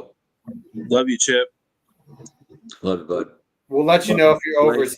Don't hold your breath. Like one of these days, we'll say we love each other when I leave, but I don't think we're there yet. I love you. Love you, Chip. I love you too, man. Hey, now go get some of that poutine up there. I'm so tired that I'm just laughing at everything. Okay, I gotta go. It's all those it's all the carbs from that medium pizza. Yeah, man. You got the hut. So much food.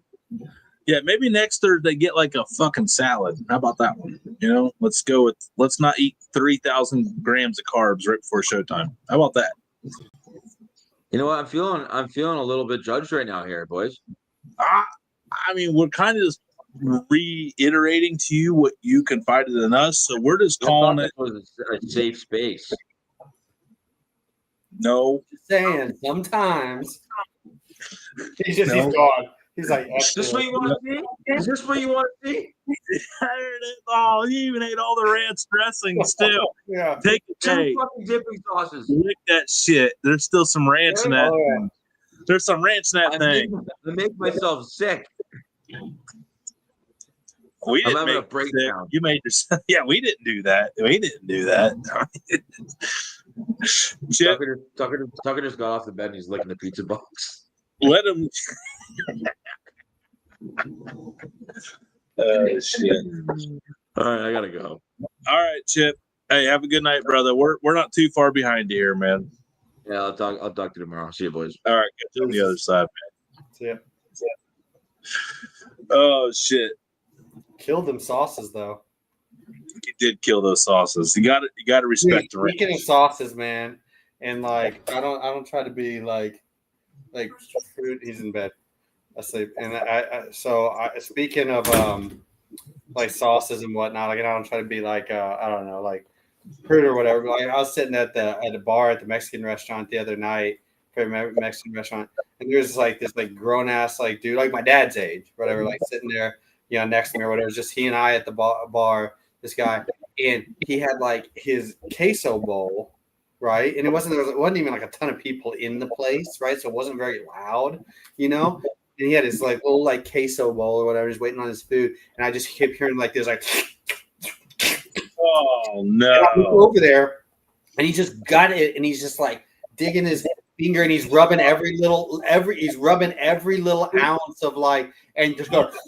And I'm looking over and I'm like, dude, I would not let my 4-year-old son do that. Like, I would snatch that away from him like so fast, not let him do that in this place right now. And like, you're sitting here, oh, like 60 years old, like, oh, it was one of those things. It was just like so uncouth. Oh, it's I remember, swear to God, grossest eating story. I'll share it with you. Wife's family, when I was dating, they were like real big in the square dancing community, which, as you can imagine, is an older group of people. And we went out to Golden Corral one night after a Christmas music variety show thing, and this dude was eating corn, and this is what it sounded like. I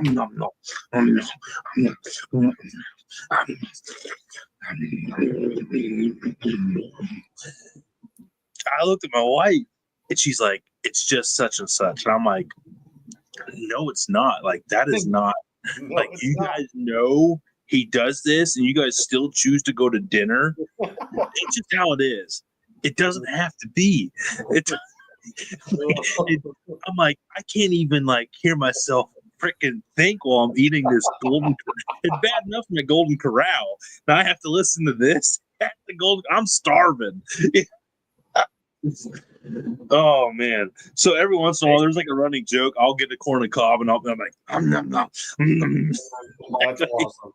It's just full circle. Well, Kellen Moore right now is saying F you, Blake Williams, and he's trying to do everything he can to help Tony and the overs hit. And I'm still watching a team down 10-6, but in a one-score game, not be themselves, and instead potentially beat themselves. But hey, we'll see. Trust any man that runs a Statue of Liberty in mid-game in the Fiesta Bowl.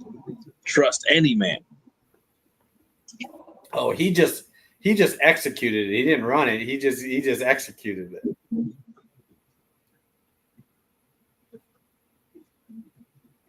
Actually, I think everybody went to bed. I have no rush to get off this show right now. I'll watch this whole game because that's what I'm going to do anyway. Yeah, did they get face mask on this? They do the whole game just to see if you win or lose.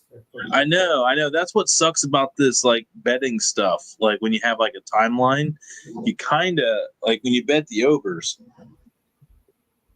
This is a damn good game, though, man. This is He knew it was going to be inside zone right there, and I don't know if it was a hard cold stunt or if he just rap balled it, but he club swiped it. They said it wasn't a face mask on Luvu because he got inside the back of the helmet, which I don't know. I thought was there's been multiple times today where hands have been on the side of the face mask. That's the second time that I've seen the hand on the side of the face mask, but they're not ripping their fingers in, but their hands are on it and pinching and pulling down on the head, and it has not been called. So that's the second time. That one, he got actually up inside the helmet. He had it gripped up inside the underneath of the helmet. So he had it on the back. So his fingers went up inside the helmet underneath the back, and he had a grip of it. But that one clearly is more egregious because they showed 3 replays of it since. So interesting. Hey, by the way, Little Caesars, we can agree, never be a sponsor of this show. Terrible. It's not bad until the next morning you go take a dump. What's your pizza of choice? For fast, quick, and easy pizza, East of Chicago is my favorite chain restaurant pizza. It's called East of Chicago? Yeah. You have some up there. But East of Chicago, I've never even heard of it. Every town has a mom and pop pizza shop, and it's always better than that shit. So I just always go with the local mom and pop spot. Bro, remind me the name of the place right there at Garraway High School. Park Street Pizza, bro. That was Park Street Pizza. That was good stuff. That was good. People literally come from a very long ways away to eat at Park Street. It's crazy how far people will drive to get Park Street Pizza and take it back. That was good stuff. That was good stuff. Funny it wasn't even my favorite pizza in town. Really? There's another one down there in town that cut it up in the thin strips, where they do one slice down the middle, then they do a bunch of racing stripes, parking spots, and you get the thin strips of pizza. There's something about the pizza when you slice it like that, it makes it taste better. Growing up, were you a CC's guy? No, we didn't go eat at CC's. So that was a There big was thing. one down here a little bit. It went out of business in 6 months. It didn't last here.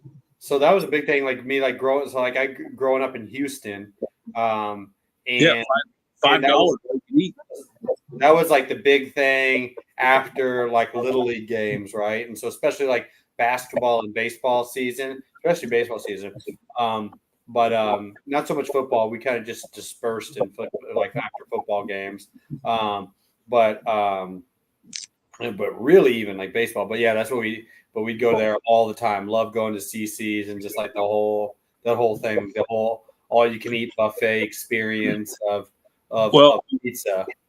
We grew up. I mean, I don't want to like paint like a gloom picture for my childhood, but when you see me do my $10 meals, like those recipes are my childhood.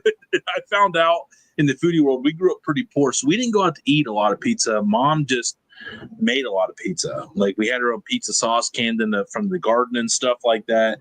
So like we ate, like eating out pizza was a really big deal for me as a kid. But in my small ass town, we didn't have any of the chains. We didn't grow up with Domino's, Papa John's. Pizza Hut was like in Dover, Philly, which was, they would give you like, if you had perfect attendance on like the Book It Club. I think the Book It Club was Pizza Hut. Remember the Book It Club? Like, yeah, we would go to Pizza Hut for the Book It Club. That was like the only chain place around when I was a kid. But yeah, we ate home pizza a lot. Home pizza. That was a first down. That was totally a first down. I've gotten G-Dub hooked on cauliflower pizza this year, and he loved it. Come on, I thought you liked him. You know what? It's come a long way. I would say even over the last like even 5 years, I feel like the flavoring. I would say this, like even over the last probably like post COVID, like even like keto based things, right? Like, and I always tell people this, like if it's supposed to be like sweet or like sugary, right? Like, and so like peanut butter cups or like Reese's peanut butter cups or like cookies or something like that. It's actually pretty easy to make those things keto and make them like still taste phenomenal, right? And so it's pretty easy to replace the sugar and bad carbs with fats and then like non like carb based like sugar alcohols and whatnot. But like the things that are more like more like pastas, breads, grains, or those style of carbs, it's hard to make those keto and make them like taste well. But like cauliflower crust, which isn't keto, but cauliflower crust, gluten free, stuff like that, it's still relatively healthy and way lower on the bad shit. Like it's come a long way. Yeah, I'm interested. I mean, I don't know if my dudeness will allow me to try cauliflower pizza, but I feel like I should. You haven't even tried it? No, dude. Like it's great.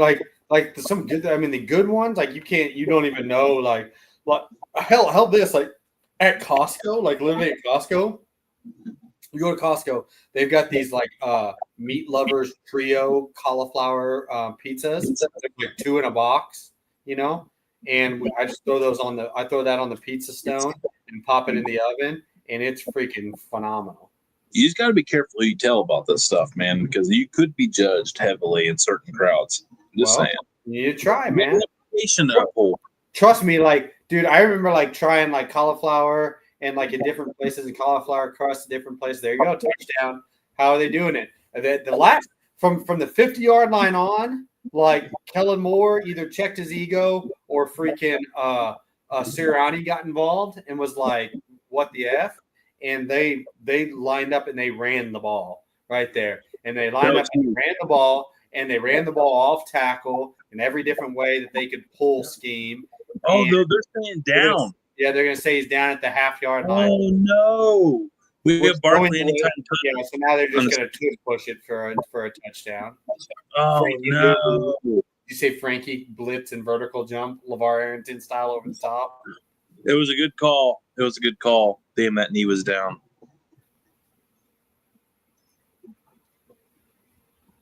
What I think happened, and just we were sitting here rambling on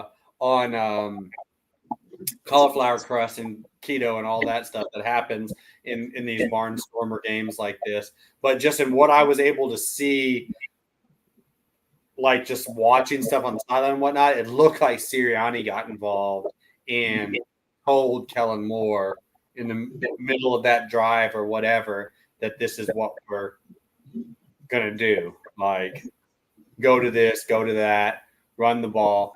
But a majority of like that last 50 yards between, because even on the passes there, they were going down as rushing yards because Jalen Hurts was scrambling. Oh my God.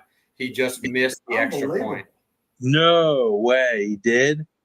Sorry if I'm still. Oh no, that's all right. Boy, he went from Mr. Consistency to being on a chopping block in one season's time. Oh wow, he's pulling everything to the right tonight. But Blake, I know it's like an 18, 20 mile an hour wind down there, right, Judo? Yeah, there's a storm. There's a weather system moving in that hit us here today, so there is some wind. But yikes, not that bad. Yeah. We're going to take another 3-minute pee break here, Blake, and we'll be right back after this commercial break. All right.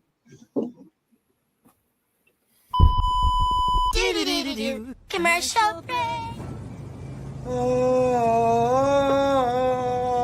I immediately became thirsty. With both hands. I mean, we're at least buying one, right? Absolutely. One? Each? That's shit. There's 50 there. Hey, Tell the boss, Kelsey brother. hey, Jason, put this on our tab, bud. Yeah, We're yeah. taking it all. Just cooked mine, by the way.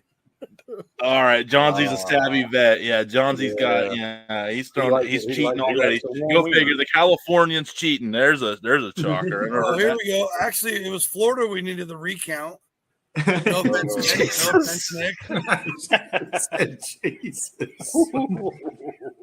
What a random drop in. I'm excited. Oh yeah, always. Probably like our most overdue guest.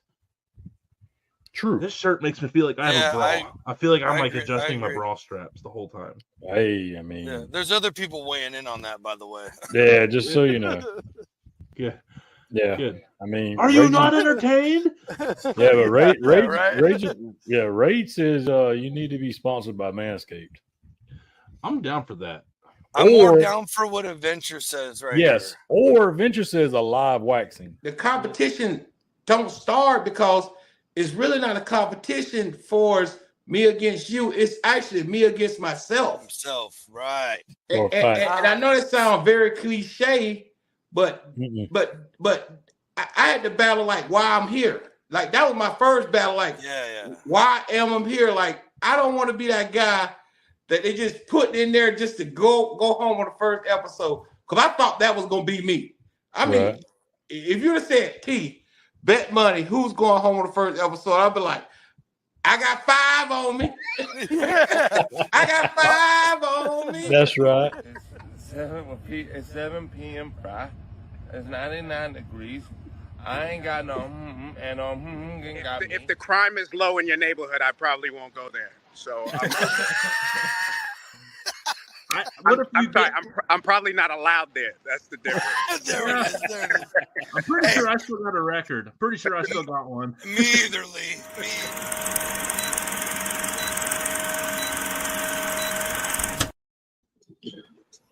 Hey, Blake, the special somebody wants to say hello. How was No, was, Blake. Hey. Oh, I got my hat on pulled in. How was the pottery? How was the It was good. It went really well. Everybody walked away with 3 of their own handmade and 3 they got to pick from the table. So they were all giddy.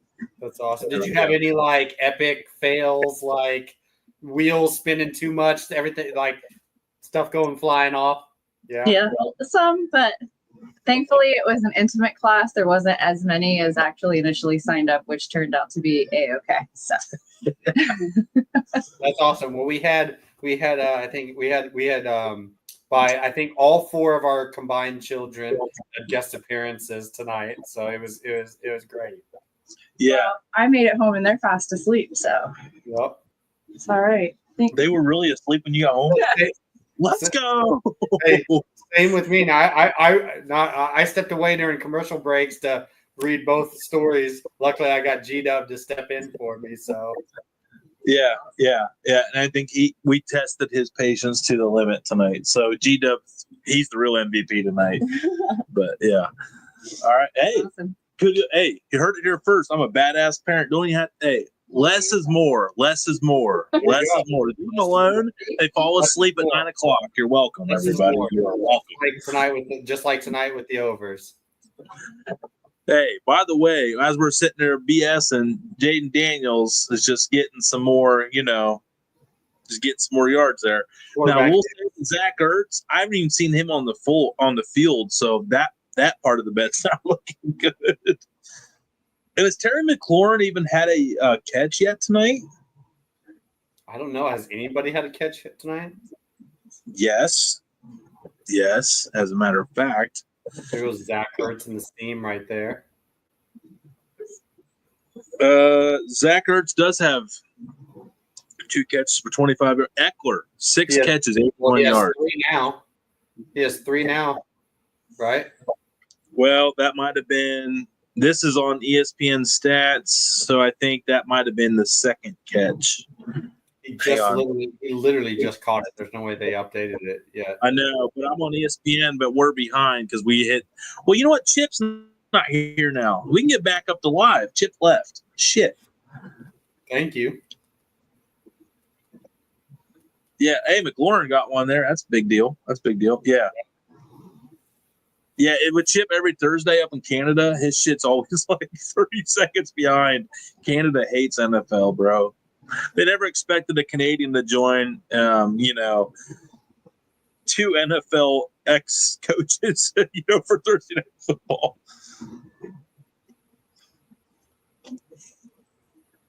I'm turning on the stats X-ray. You know what? I do the all 22 film, and now I got the stats X-ray. Oh, this is a beautiful, right? Jaden Daniels has a whopping 146 yards passing, followed by Jalen Hurts' whopping 183. So my Princeton math says that's 329, and your overs say they need 500. Oh, that's a lot. Yeah. Combined, yikes, stood his ass up.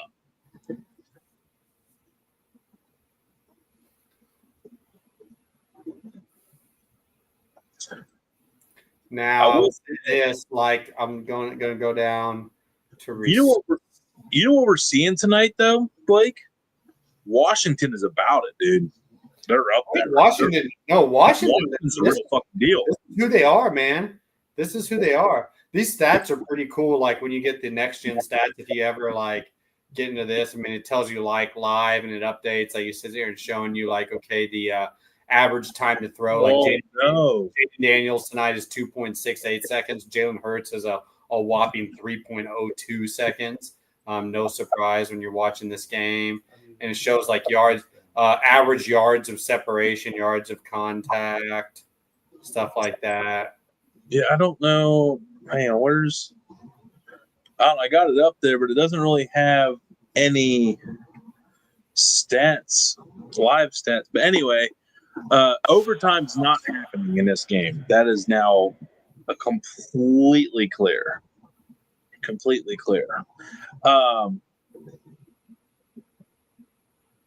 Shit, I was going to say something else. Yeah, the kickers are making. Who knows? Maybe you could get a safety. We get 12-12 tie. Right, yeah. That was a huge stop right there by Philly. By the way, I know what I was going to say. When your boy picked the green team, I got a 30% live boost for up to $10 bet. And I was like, there it is. And I chased your boys. I went live bet Eagles money line when he said green team. And I think dude, I'm telling you, he was right. It's looking good. I'll tell you, like, he's literally got to have.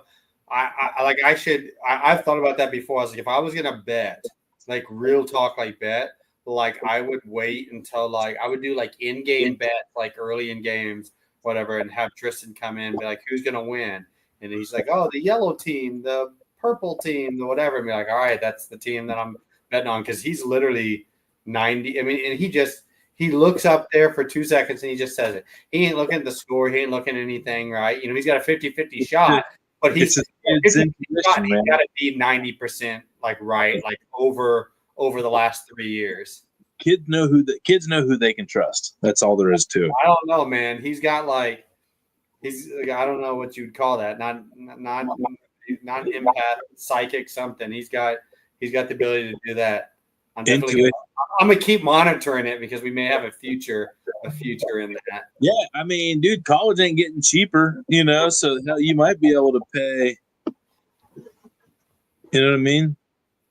You might be able to pay for his tuition off that stuff. He might be a self-made man before he's even 18.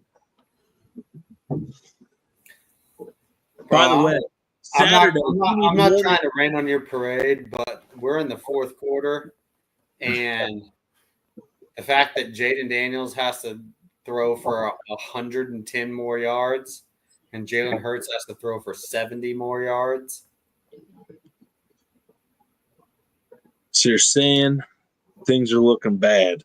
So here's what's beautiful about there's a chance.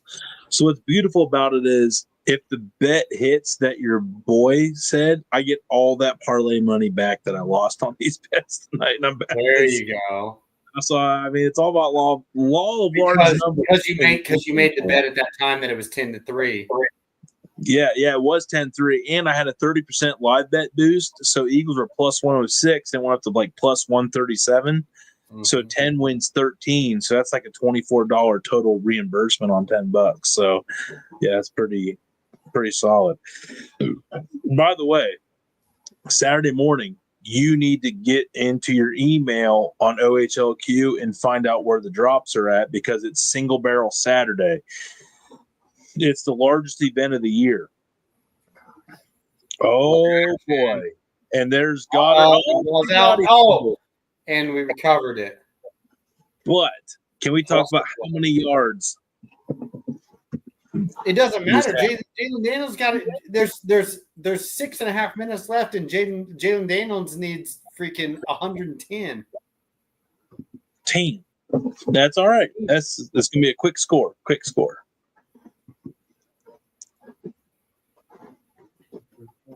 Punch out, but yeah, we still need 77 yards from inside zone right here. Yep. Oop.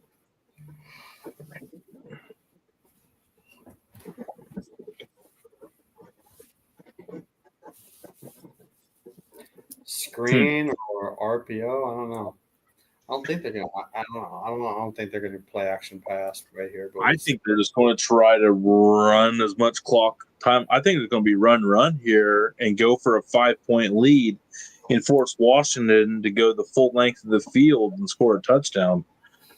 Because I don't know if they trust right now that Slappy can make a kick, but this looks like yeah, God.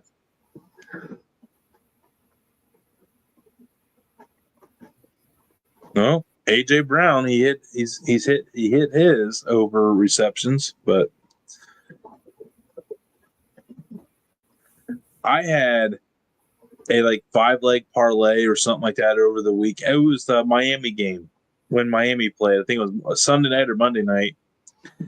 I had a 5-leg parlay and it all hit except for two. It had 249 yards. I needed 250. And I lost the whole thing over one passing yard.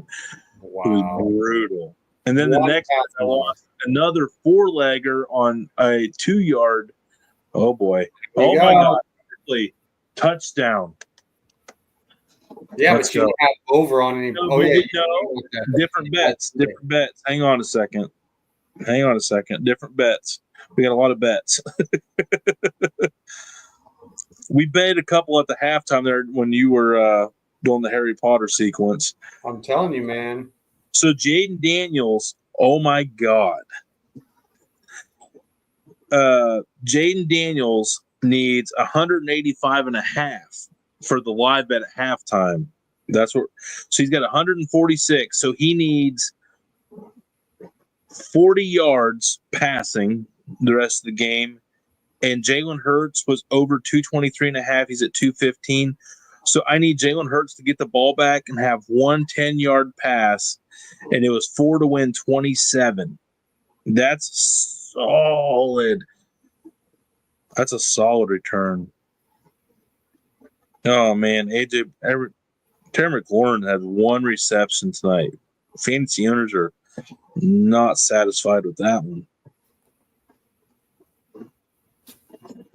Huh. Yeah, that's we're not dead on the other stuff we're dead on. Before the game, you're right. We're dead. All the way dead. No pulse. Unless for some odd reason Jaden Daniels throws like a 80-yard pass in the first, like McLaurin gets loose and they take it to the house, but you know what's crazy, Blake? And I don't know how you noticed this as a spectator compared to the coaching. You would be amazed how many points of the game get scored in the last 5 minutes of the game. Like it just the time just stops on the play clock in the last 5 minutes in a close game. It's crazy. Well, literally time stops. Yeah, I've seen literally like the clock rules change at 5 minutes. So when there's 5 minutes left on the clock in the fourth quarter, the clock starts stopping anytime the ball goes out of bounds. And so like up until 5 minutes left to go in the game, when you like go out of bounds, like you run the ball and you go out of bounds, you catch the ball and you go out of bounds, it's just a running clock.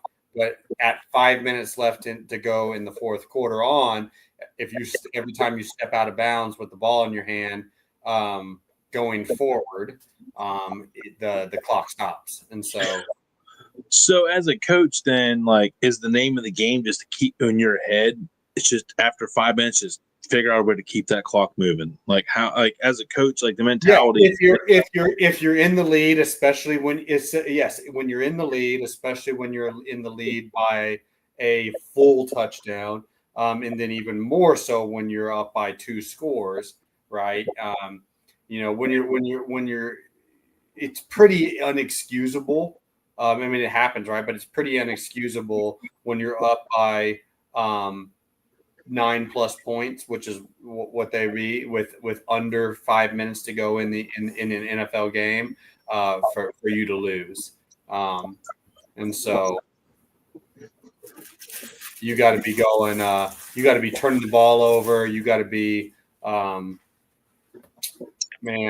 3 and outs and throwing the ball or doing some things that aren't optimizing clock. Like you got to be making some. You got to be doing some just like really, really poor play, and then playing poor defense on the reverse side of it. But yes, no doubt. Like, and so like, and when we were when G-Dub took over at the Browns, as the glorious time of my life, by the way, for the record, on public record, glorious time of my life. Continue. So like we had our little like charts. If you even go back ever and watch like in games, like when I'd be wearing it like laminated around my neck or laminated on my my hip on my belt loop or whatever, laminated cards, but we had it all broken down to like, and we knew like, okay, hey, these sort of runs that are off tackle, pull and stuff like that, like these are 6-second runs. These are 4-second runs. Like we had it even broken down to that because of just from the standpoint of like, okay, these runs are going to stretch out further, and then the time that's going to take to have the ref run the ball back into the hash and stuff like that. Like, but now we're going to have to tag or overcoach these runs though as well too.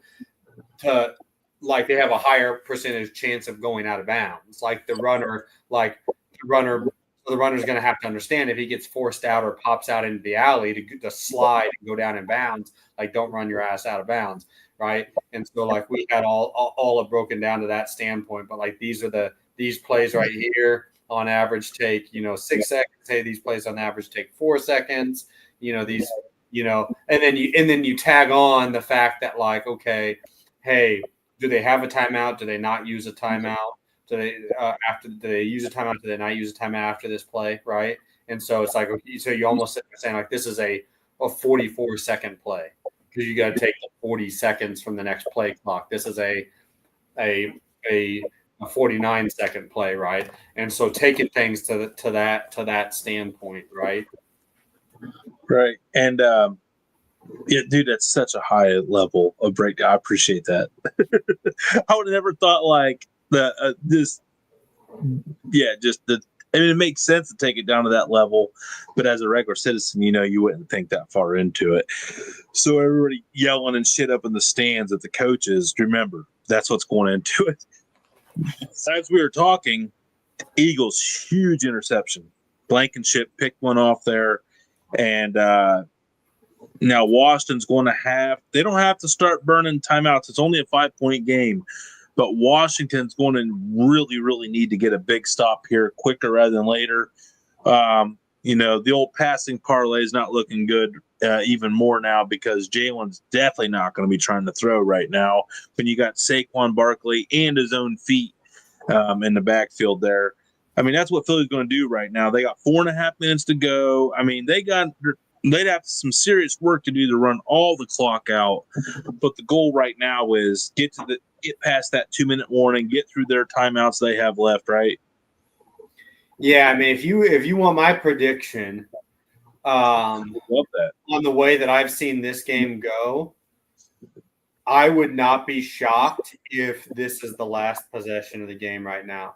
I would not be shocked based upon the way that I've seen these last 2 drives go, that if Philly is strategic and has enough variance in their run game for this 4-minute drive right now, and I should say I need to see how many turnovers there are, but turnovers, timeouts. Okay, well, that's good for Washington. Washington does have all the timeouts left. And so, they do, I would say right now, I don't think because there's essentially 4 timeouts left right now. Oh my God, they're already taking them. Wow. Yeah, as they should, because they're 2 scores behind, right? And so the analytics behind it, the chart would say yes, they need to take that timeout right there, right now, because they've got to, like I said, they've got to score twice. I don't know I guess my question would be, and again, tell me how stupid I am because you're the pro and I am not. But when it's 2nd and 3, and it's probably in the world of analytics, the probability of them getting that first down is high.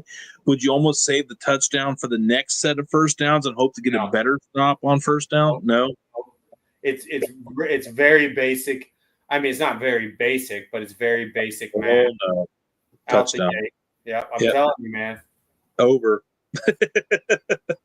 Well, in the last 2.5 drives, what gave it to him was, I told you, I was sitting here on a rant about Kellen Moore, and I told you I saw Sirianni impose his will over on the sideline with what was going on with the happy horse crap that they were doing and calling and saying run the ball, do this, and whatnot. In the last 2.5 drives, they've done that.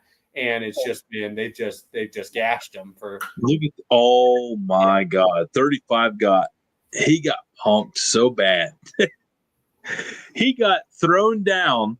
He rolled, and he got up and didn't know, and just started running the direction because he didn't know where the ball was at, and he ran the opposite direction.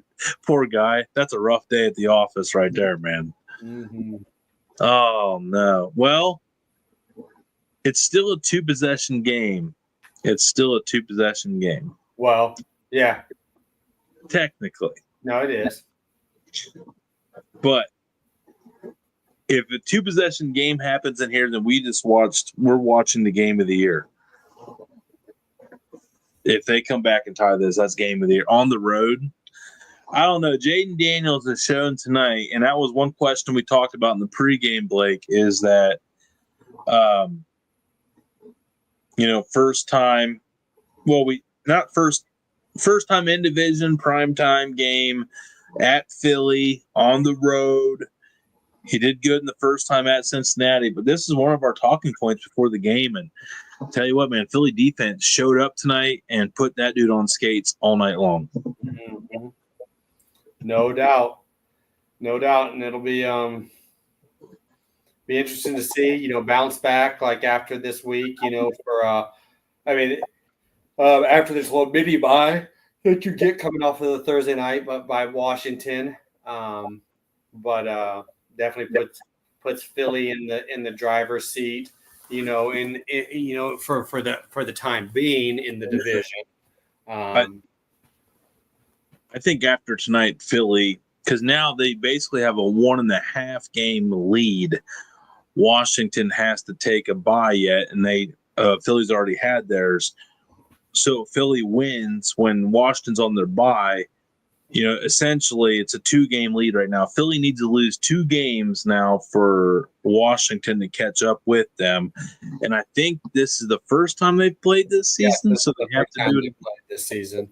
And so they'll have another game. I don't know when they play again. Washington, they got one head-to-head back, but with a rookie quarterback falling 2 games behind, essentially, that's tough action. That's a tough one because I'll come out and say it. Washington's overachieved from what people expected this year. The fans have to be extremely happy that they were 7-3 coming into this game, because if you had to put all of them under a truth lie detector test, if they asked for that, at the start of the year, if they'd be 7-3, probably wouldn't be a high success rate there.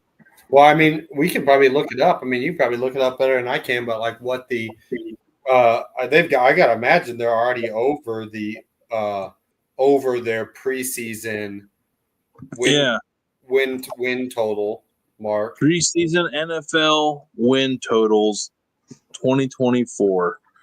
Okay, that's one day ago. Here we go. Let's see here.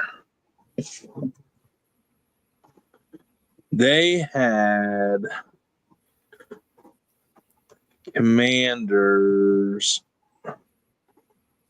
Oh, that's live. I don't want to know live betting. I want to know what it was at the start of the year. Let's put preseason in there.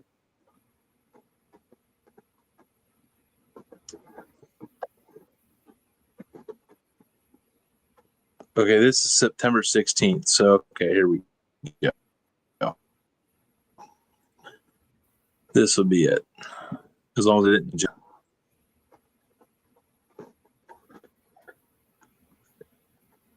Washington was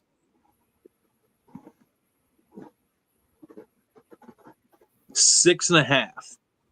Is what their over-under was at the start of the year. They're already over that.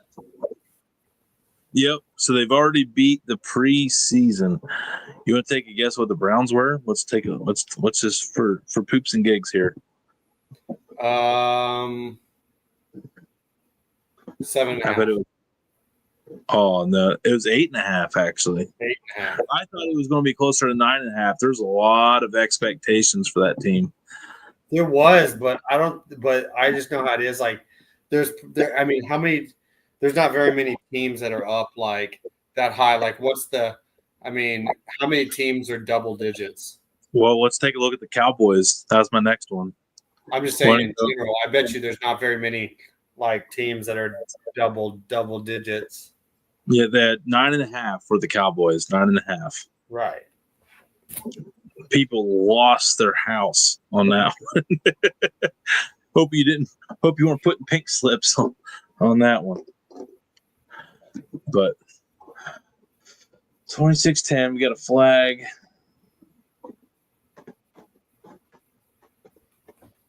I don't know. Down. I have muted.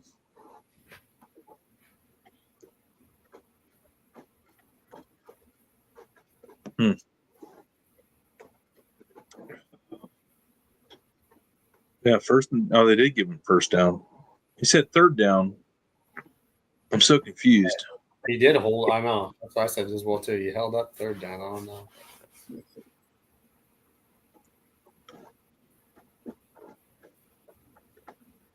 Oh boy, Christ! they giving up on him. Vic Fangio is just pies-on the shit out of these boys tonight. He was at Cleveland once upon a time, wasn't he? Was he? I remember him. He was at. Where was he a head coach at? Denver Broncos. Denver. Oh, got hit right in the face, didn't he? Yeah, I was gonna say. Got punched right in the face when he threw the ball. I mean, that's bad. I mean, there's 3.5 minutes left here. I mean, Washington still has 2 timeouts plus the 2-minute warning. So hypothetically, and this is still a long shot, if they got a touchdown here before the 2-minute warning, they still can force a 3-and-out and take hardly any time off the clock. Who's that? Jalen Carter? I wonder if that was that Jalen Carter? Yep. Yeah, it wasn't. Oh, yeah. Ojumo. Don't know who that guy is. He's out. That's who he is. He's on the bench. Oh, he's got run. He's got room. Boy, he took the safe play. He was to say he had a first down up the field, but that's probably a smarter play, right? Yeah. Time is of the essence right now. He can't get tackled in bounds. Time after time, when you run and you're out of bounds. Sorry. The song was playing at lunch today when I took the kids to lunch, and I was singing along with them. I'm so sorry. You had to live that twice in one day. I started belting it out, and they were like, "Dad, you're embarrassing us." Yeah, Dad, stop it. I was giving them the time after time. I'm so glad my kids don't know what embarrassment is. Like, they're homeschooled. They're just like, life's good. Oh, Ertz. Oh, he just made an error big time. What? He had the first down easy, and he went out of bounds. They marked him short. He had the first down easily, and he stepped out of bounds before the first down marker. Yeah, I mean, honestly, right now it doesn't really matter. I didn't realize it was 1st and 10, so that's my bad. I thought it was like going to make it 3rd and 1. Well, hell. Oh, no. The hell was that call, Cliff? I can't believe he just made that call right there. I mean, that's mind-numbing. What are you doing, Cliff? Did you think that they weren't going to put anybody in the box right there, and he's just going to be able to get What the F are you doing, Cliff? Oh my! I mean, they just wasted a lot of time. Holy! And then it did it again. What? Oh, he ran it again. Do they think they're up? What is going on, dude? What is going on right now? Now it's 4th and 2. 2-minute warning. You lost your last time out. Oh, no. Bro, they just wasted 40 seconds. Right Vic there. Fangio's got to be the happiest guy in the building. Holy shit. That was wild. I mean, aggressive, right? I mean, now it's 4th and 2. The game is on the line. You had – oh, no. Oh, no. I can't even believe what I just watched right there. From someone like Kingsbury, who's called such – well, I don't want to say he's called a good game, but he hasn't done anything like that. You would be surprised, man. Like, And I've been watching it all year long, and I don't know what's going on in the league. I don't know what happened right there. This year, it has seemed to just been like out of control this year. The understanding of end of game scenarios, and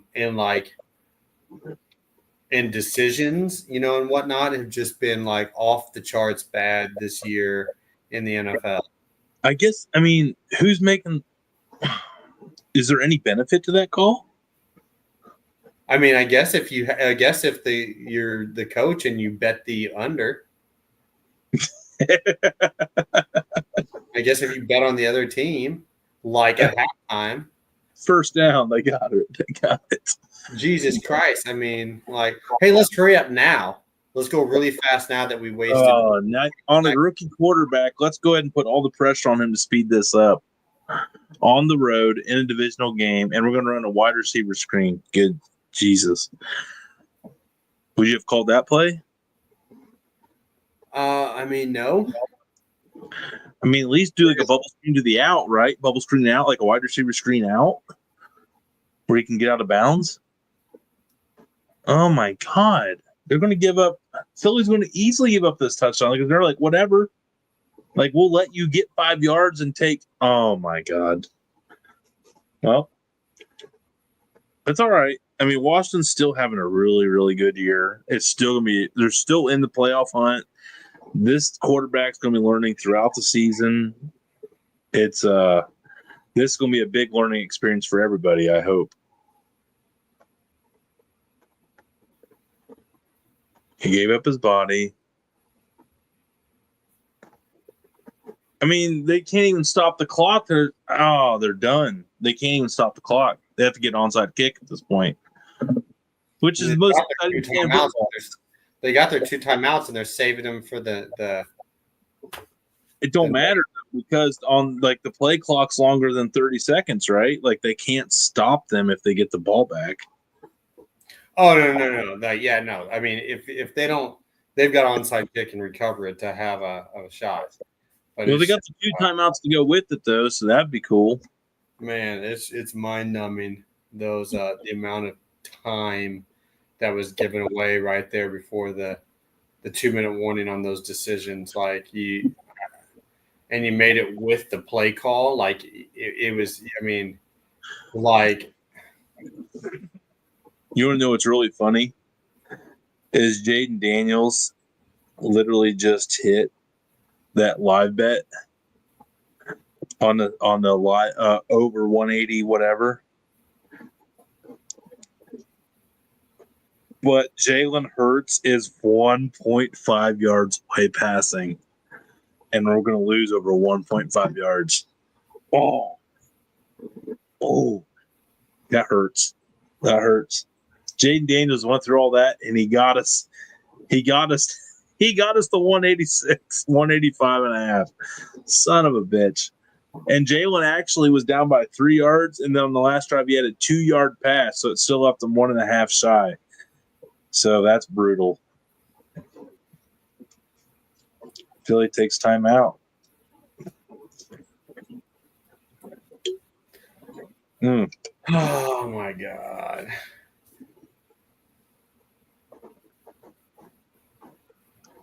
That was bad. I don't know. It's a bad. I'd like to be a fly on the wall when Cliff and Quinn meet for the film session tomorrow.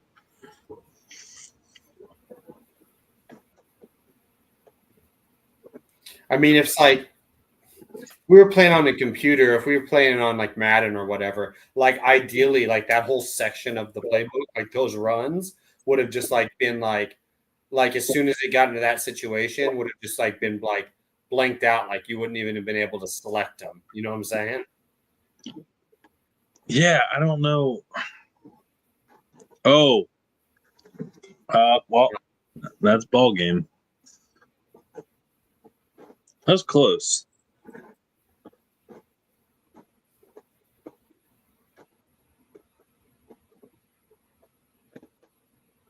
Did he get that or toe down?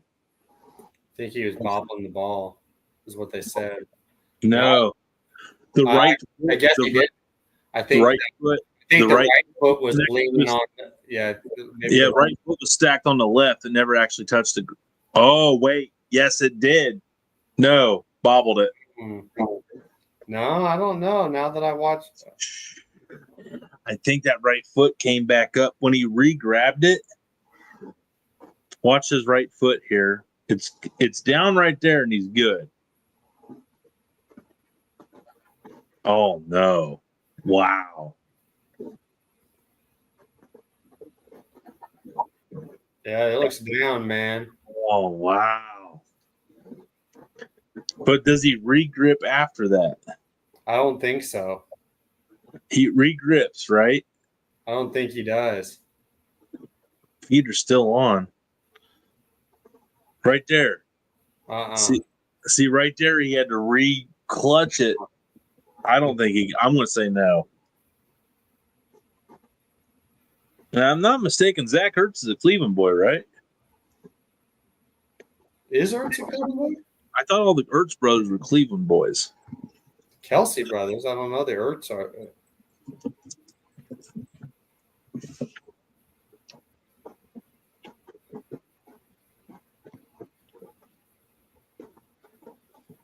Oh, he went to Stanford, so probably not. No, he's from California. I thought there was another set of brothers that were from. I know Kyle Juszczyk, if that's how you say his last name, from San Fran's from Cleveland. I did not know Juszczyk. I didn't know Juszczyk was a Cleveland guy. Yeah, he went to Harvard out of Cleveland. I knew he went to Harvard. Where did he go to high school? Was he like St. Ignatius St. Ed's guy?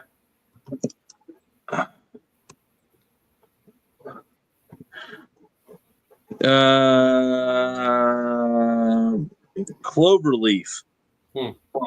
Where the hell is? I know Cloverleaf. That is out of.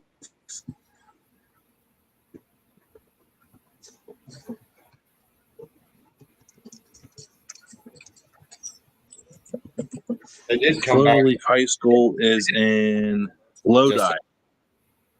Oh, he's down by me. They did. Oh, yeah, they did. Okay. Yeah, that's good. That makes the game interesting. I figured they would. Yeah, Cloverleaf Lodi. And Lodi is down, I'd say. I mean, if there's a minute, literally, if there's a minute and 10 seconds left right now, you're feeling totally different about this game, which is what there would be had they not ran those back-to-back runs there. Like there's 28 seconds. He's between Medina and Worcester. Yep. Oh, terrible onside. That was a lame duck. That didn't work.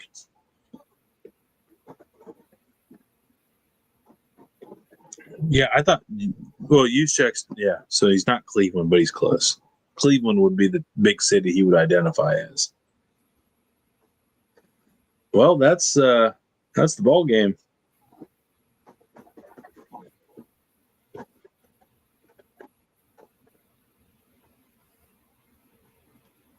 Anticlimactic as it normally is. If they would have got that, though, that would have made things a little interesting after that Hail Mary completion against Chicago.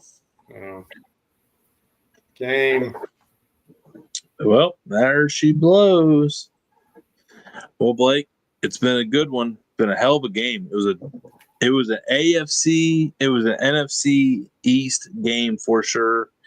Jaden Daniels, he got hot there, down just too little too late, but he still looked comfortable all night though, right? I mean, he still looked like he didn't look like he was out of his element.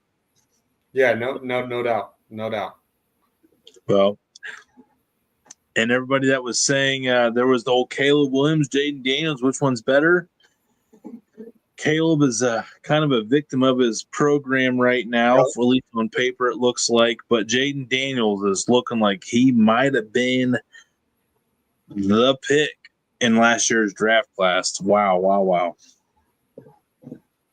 So, Blake, thank you. Tell G-Dub we thank him. I know he babysitted us till halftime tonight, and we appreciate his patience dealing with us lower life civilians in the football sports world of knowledge.